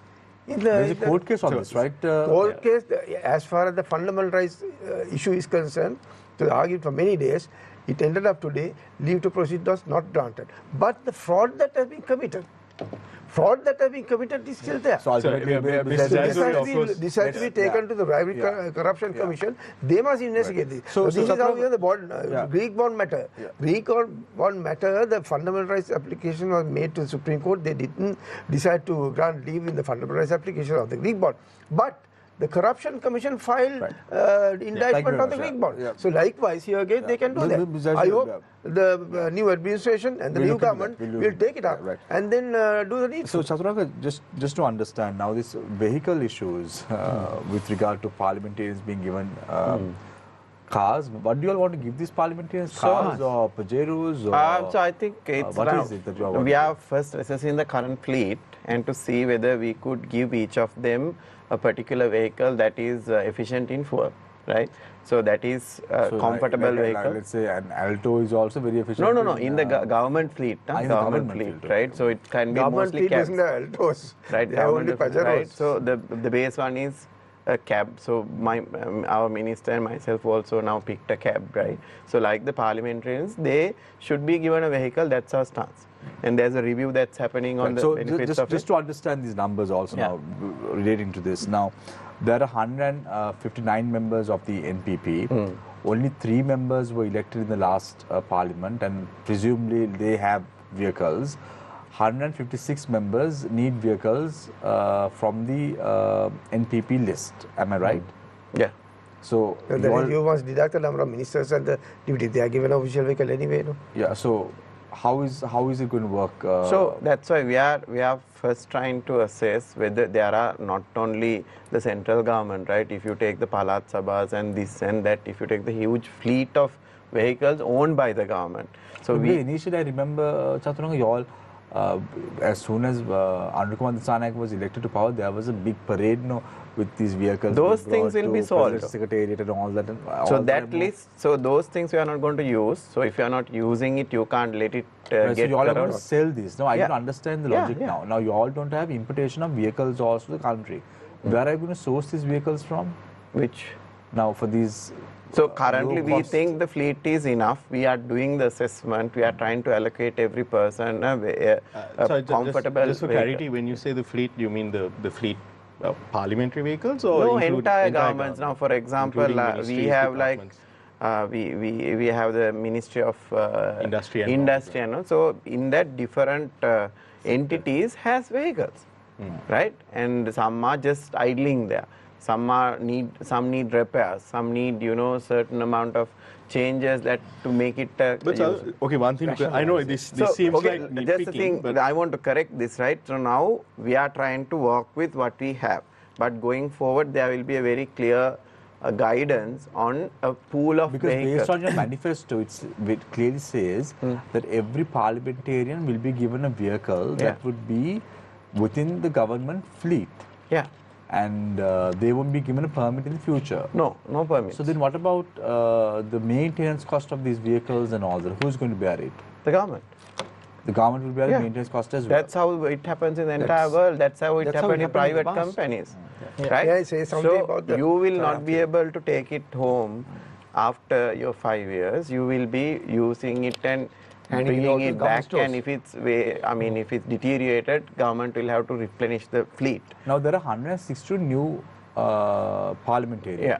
So all 162 No, are all going to be given, or 225 is. Or 225. May I say something about this vehicle? It's not only parliamentarian. If you look at, do a survey on the vehicles that are plying on the road, more than half the vehicles that are on the road are government vehicles. Now there was a rule earlier that every government vehicle should have the government emblem.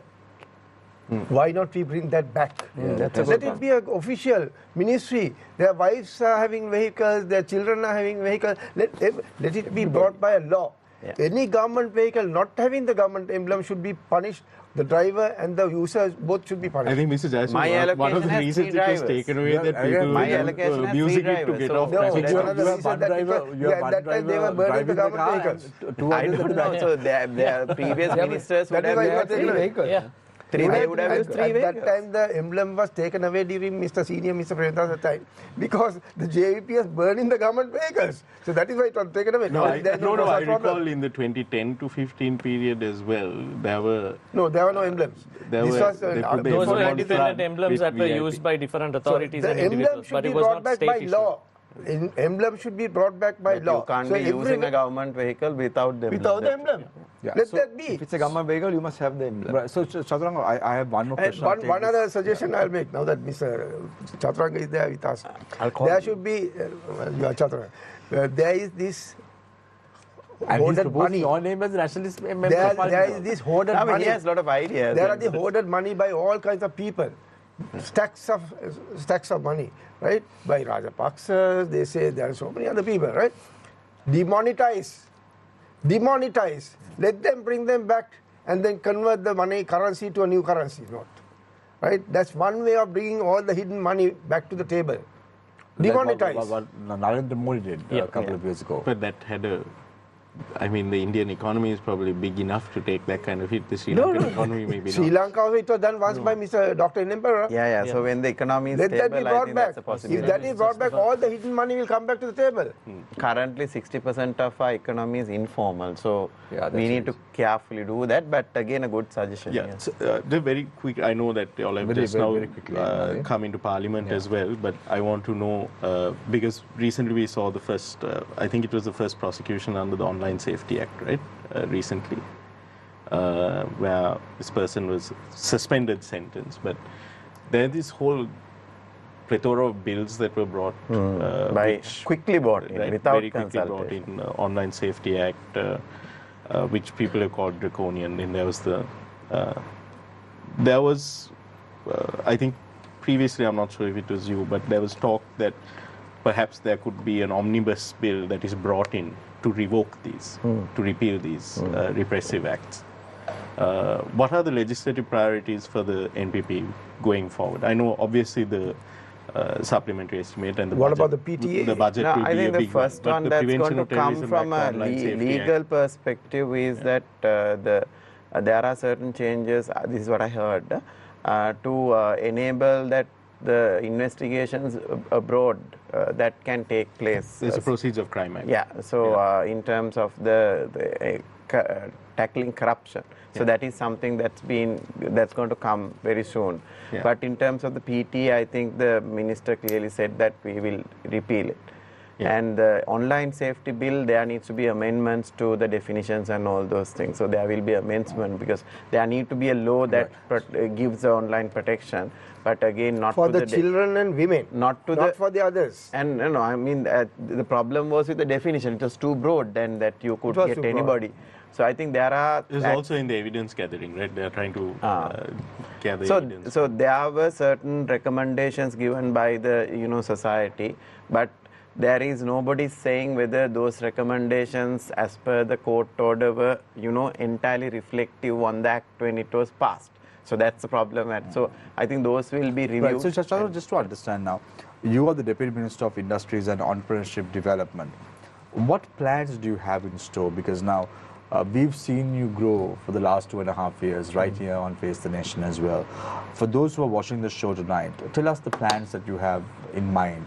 So first thing, for the ministry that you're working for. So first thing what we got done is the portfolio of institutions. Now we have the IDB, the EDB, the National Quality Secretariat, and SED, Small Enterprise Development Board, which was under Sports Ministry all this time, right? So we have the structure ready now, and what we will initially, the support that we are asking the finance teams to come up with is a solution for the SME sector on the the non-performing loan problem that they are having. So there will be a solution within next 2 weeks, which has been discussed already with the banks, because with the Parate law execution, a lot of SMEs went into trouble. So that is a number one priority for us. And from the other... That is expiring on the 15th of December. So, there will be a solution which I am not privy to tell at this forum.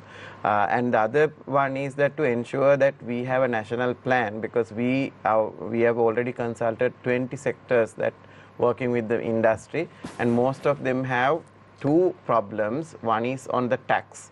The tax changes that was done by the previous government, which are counterproductive, because tax is not also collected by it's not coming to the treasury, neither it allows the industry to grow.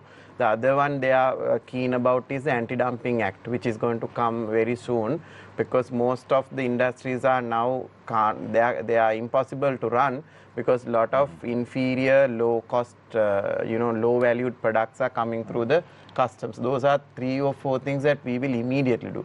But going forward, it's going to be there will be a national plan for each of these sectors, which the ministry will support the industry to debottleneck it.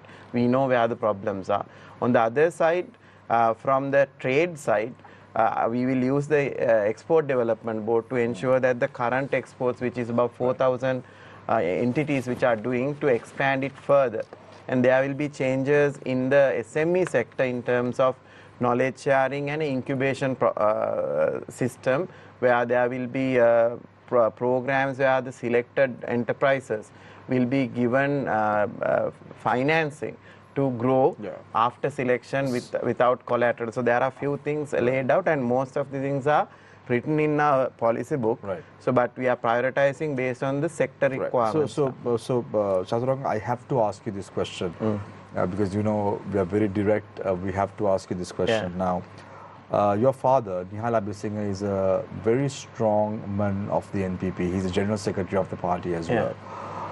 Why wasn't he offered a cabinet portfolio? So I think there had to be a choice between certain skills that, he obviously fits into something to do with health and all those things, right? And I think so the decision is that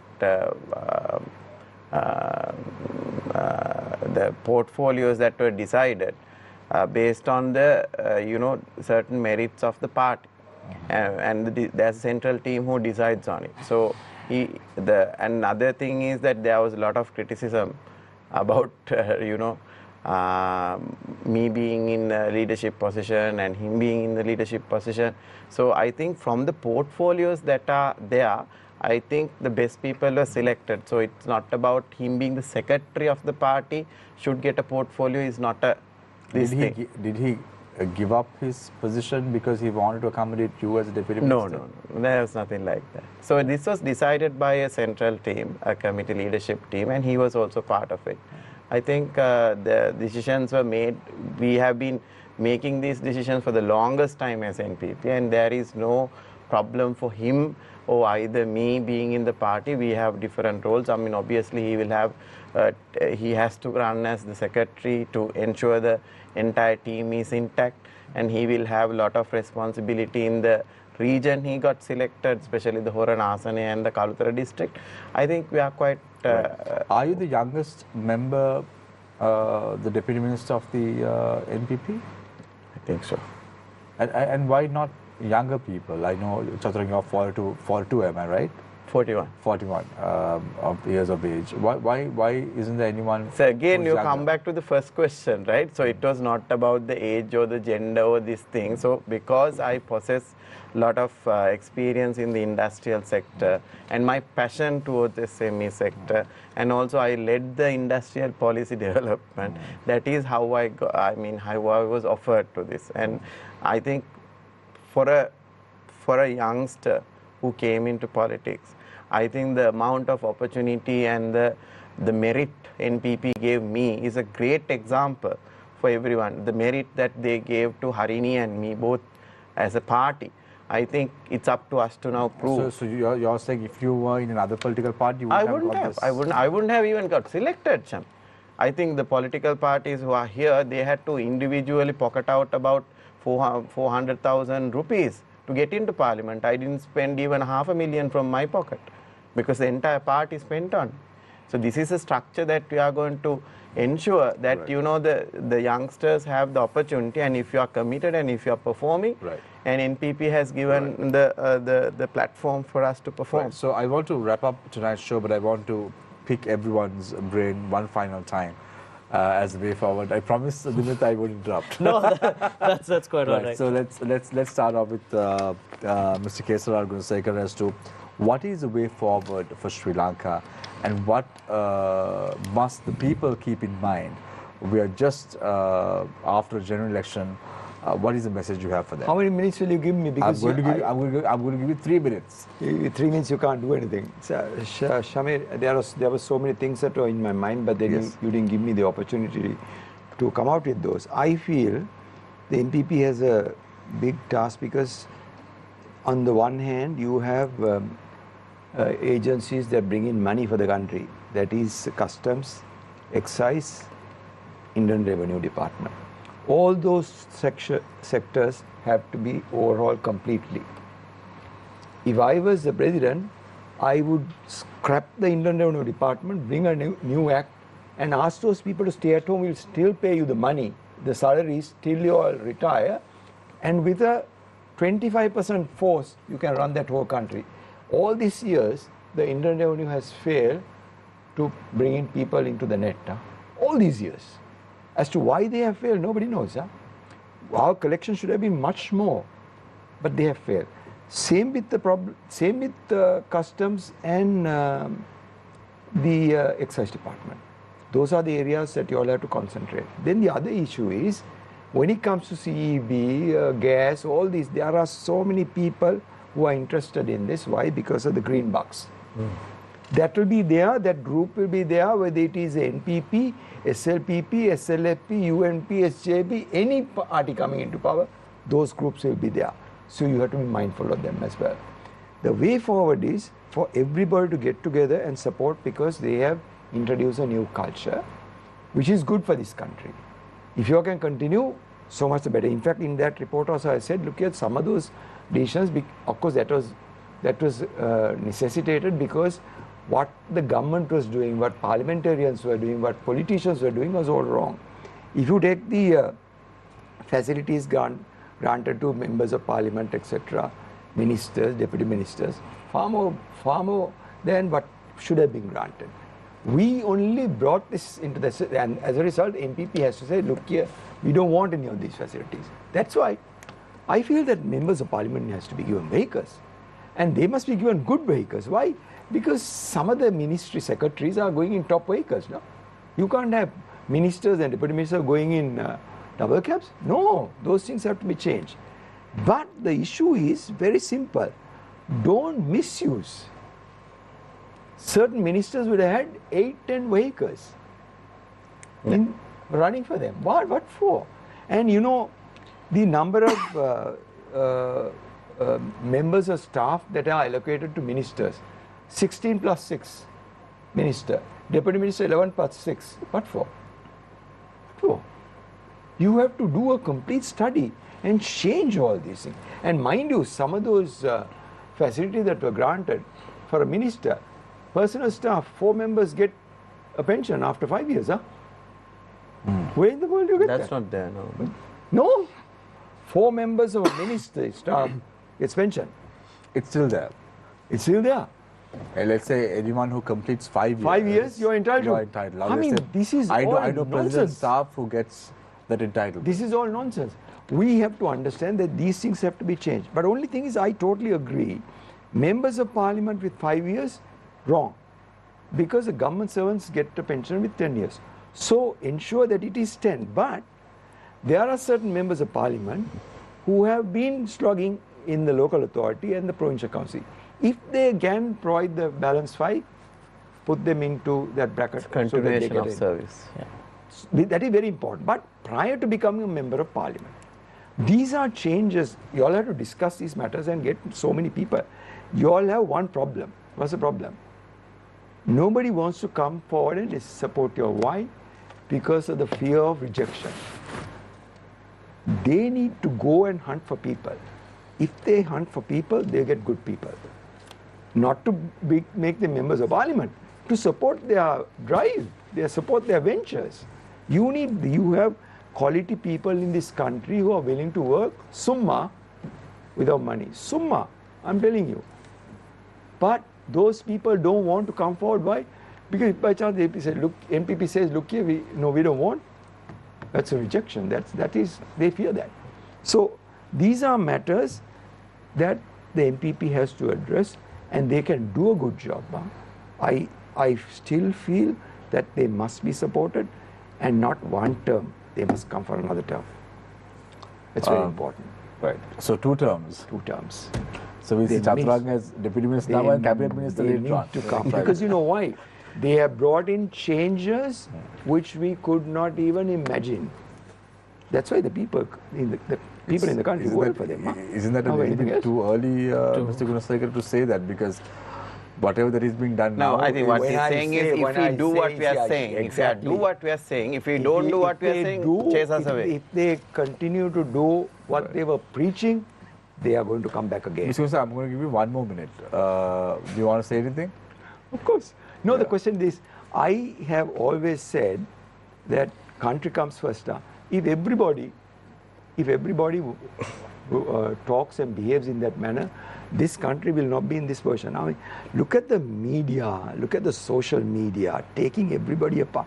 Listen, these people are coming very new. Give them time. Start this nonsense after 1 or 2 years. Then you can see. But from day one, if you are going to attack them, you are seeing, I mean, so many people have said, look here, they have not performed, they are not granted whatever they were going to do. It's all rubbish. Give them time. They need to be given time. Only thing is, there is one thing I'll finish off. We need a strong speaker. I always say, if without a strong speaker, the parliament cannot function. And we need a very strong secretariat. Parliamentary secretariat is very weak. I can come and tell you all as to why I say it's weak. There are certain things in parliament, if the secretariat acts strongly, so many changes can take place. Right. That is important. Thank you very much, Mr. Gunasekara. We don't know after this show whether Mr. Jayasuriya would join hands with the NPP. That won't happen, no, Mr. Jayasuriya? No, joining hands in the sense, I mean, to give his ideas. He'll support what Give we me the write. ideas, of course. Yeah. But I can do it tomorrow, I can do it today. Exactly. Yes. Support for what is right. But the good thing is, Mr. Not who is Jayasuriya, right. I know Chathuranga, so Chathuranga is a very progressive individual. He will take your ideas for sure, right, Chathuranga?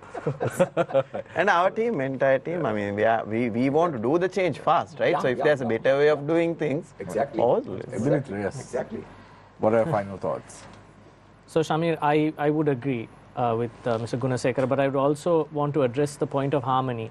We haven't seen harmony in politics, at least we haven't in our lifetimes, but I think that's changing, because something I have to say is, as someone who contested the last general election, as a very young, actually the youngest candidate from my camp, I have to say that when we were campaigning and canvassing, we actually were provided a lot of support in terms of not, the fact that we were allowed to canvass together, but we were invited into the offices of some of our opponents. We were given a glass of water.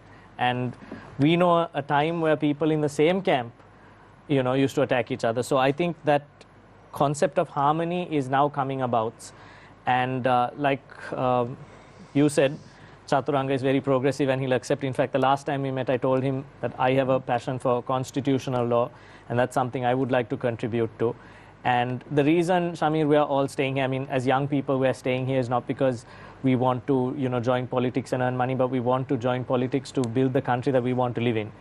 Because let's be honest, there's very little in this country that's left, but it's still salvageable. And it doesn't matter what the history was, like I said. If from 3% the JVP with the support of the NPP can come up to where it is, maybe lessons will be learned from the other camps and maybe there'll be a change. But let's hope that that change comes after, as Nadeem said, a good cleansing, and that whichever party is coming to power, it comes for the greater good of the people. And let's hope that the NPP, with its mandate now, is able to deliver what they've promised, to the point where in 5 years, if we're asked to come forward, let's hope that we can say what we wanted to do has been done, so there's really literally nothing we can do.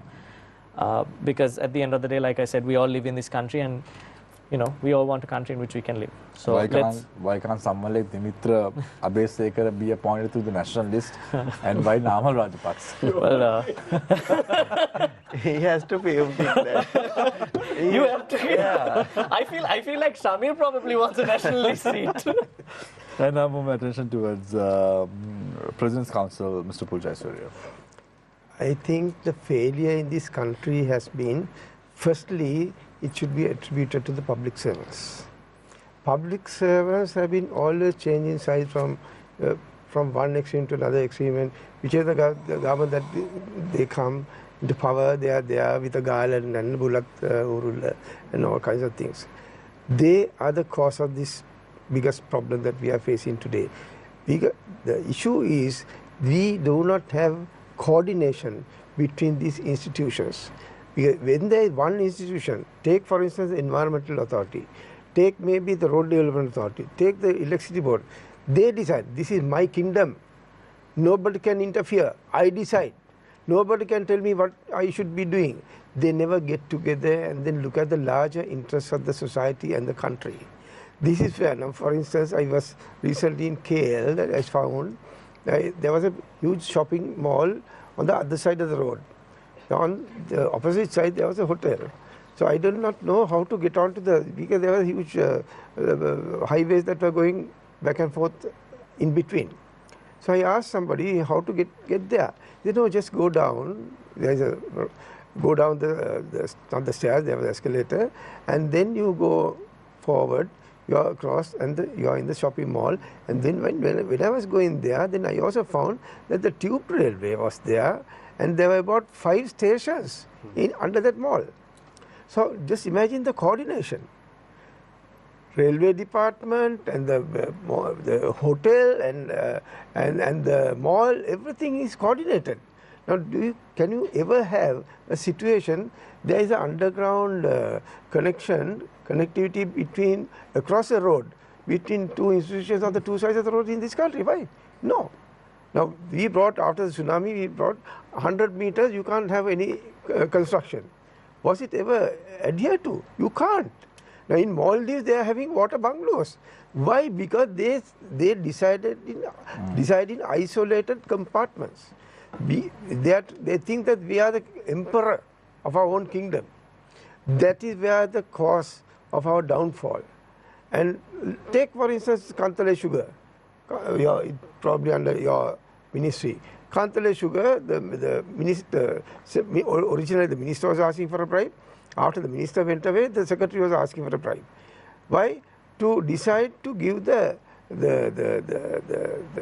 use machinery to the same investor. To the same investor. And the cabinet was also duped. They were given all the wrong information. Now, here again, as I told you on the Lanka transformers issue, cabinet gave a directive. I'm not faulting the cabinet decision, was right. Cabinet said to get the worth value of the shares. Worth value is not the value of a share. Worth value is the entire thing, looking at the entire thing. Right. Sometimes one share is valued more than 100 million because you give one share to the other party, then you have given the total control and the management. So they said when you are doing that, get the instructions and the supervision of the Treasury Secretary, get the instructions of the Director of Public Enterprise, get the guidance of the Power Secretary. They did nothing. They did nothing. They took their own decision and said, yeah, you are going to be holding the majority share. They gave 28% of the shares to the other party. They knew what they wanted. Which they knew, they have already pre-planned. But then coordination I'm coming to. What happened thereafter? The cabinet should have reported them to the CID and they should have taken action. There was an FR petition on this. We don't want that is over now. We don't want to thread too much. No, that is over. Subject, so once that is over, we can talk about Council, you take full responsibility. Don't worry about that. I'm talking, not you. You only listening. Sure. So what I'm saying is, these are matters like I said in the Greek bond case, this has to go to the Private Corruption Commission. The second matter is, very quickly, we have heard. If you can wrap up. I'll give you 30 seconds, yes. No, you gave 1 minute. I gave this is another important time for. We had so many cases about fundamental rights applications. Fundamental rights applications, fundamental rights have been violated by so many public officials, sometimes politicians also. What happens? Sometimes police officers, IGP, right? Recently the former or present IGP was also faulted. Now, what happens? Thereafter he gets a promotion and he goes on. Those people who have been faulted by the Supreme Court, be it a politician, be it a public officer, whoever, should lose their position that they are holding. Should lose their position they are holding. Thank you very much. Then only people will be scared to violate the rights of those people. Thanks, Mr. Gunasekara. Thank you very much. Very quickly, if I could just get 30 seconds on just to add on to what I said. Very quickly. If we could also look at abolishing the presidency, which you all said you all will be doing, I think the accountability question will get addressed because cabinet becomes responsible and they've promised to do that in the 5 years. We're not looking for it urgently, but as long as it happens, I think accountability for the government will take place in that order. Thanks a lot, Dimitra. Yes. I think we talked a lot on the governance and the policies and all those things, but we can't forget the situation that we are in today. Because of the weather, there are a lot of people who are suffering, and the government has made enough provisions and enough inroads to support these people. But we also need to understand who are always get into trouble is the people who are vulnerable. Whatever the crisis that comes, whether it's economic, whether it's environment, is the poorest of the poorest or the people who doesn't have the facilities like us who are getting support. That is why we need to grow this country. That is why we need to grow this country in a manner that each area of this country has the basic facilities, the infrastructure, the transportation, so that the children won't get, carried away with the flood water. So I think this is where we want to head, and I think NPP is keen to do it. And as correctly said, it's about the coordination. For the first time, Sri Lanka is going to see a cabinet who's coordinated, because entire politics of all of us was to do this change, and now 50 of us are in a one team to drive this, including the parliament members. And within these 2 days, I've spoken to 3 or 4 deputy ministers to get certain things done. So I think it's what we are going to see. So when the ministers do the collaboration, it's impossible for the bureaucracy not to collaborate. So I think that is where the change is going to happen. I think all positive signs all over. I think people are willing to give ideas. I think there will be more formal channels to give ideas. Now it's with ad hoc. You have to talk to the person and also still traditionally the investors and the investments are trying to come to meet the minister. You don't have to. There's a very clear pathways in the BOI, where there are very clear pathways in the Ministry of Industries. There are very clear pathways in the IDB. If you have a very strong proposal, please bring it to those channels, and if there are bottlenecks, as ministers we will get involved. So we have changed the system itself, but technology will help us to make it much better. So I think let's see, all change happens incrementally. There's only thing that happened drastically is the election. I think everything is step by step, and I think we will be openly coming into these debates to keep talking and keep questioning. We have been questioning for years and years. I think we are used to it, and I think our government will be very open. I think the president will also be very much with the public in terms of explaining things. There are not easy things. Everything is complex, and if you want to do one thing, there are four or five things that will fall. So it's a challenging task for us, and if the public is also supportive, if the media is also supportive in way of even criticizing the positive way of doing it, there is a way to do it. I think that's the request I have, and we made the change. Let's sustain that. Right. Thanks a lot, Chathuranga Abeysinghe, Deputy Minister of Industries and Entrepreneurship Development of the government, Mr. Upul Jayasuriya, Attorney at Law, as well as President's Council.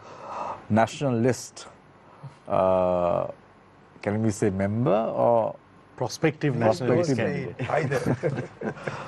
Thank you very much, You Attorney are at Law. destroying whatever chances he has. I am trying to help Mr. Gunasekara. No, see, Because Shami really wants a national list seat. Mr. Gunasekara is not voicing his concern and opinion. the bottom At least that this be a platform for you to do some canvassing, Mr. Gunasekara. Certainly not. We'll all lobby for you next time to get a national list seat.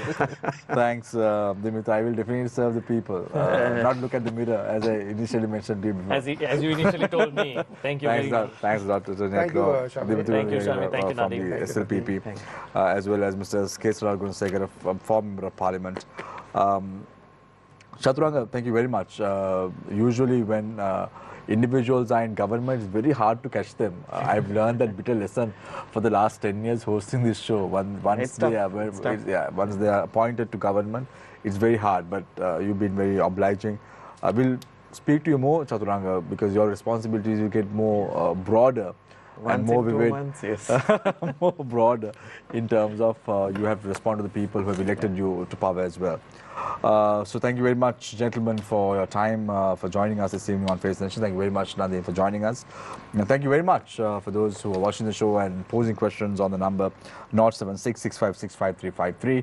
It was a pleasure to take most of your questions on board. As I always say, make your questions short as possible so I can pose them to you, and do not ask questions that are opinion-based and not comments, for sure. I leave you tonight with the quote, as I always do. The very essence of leadership is that you have to have vision.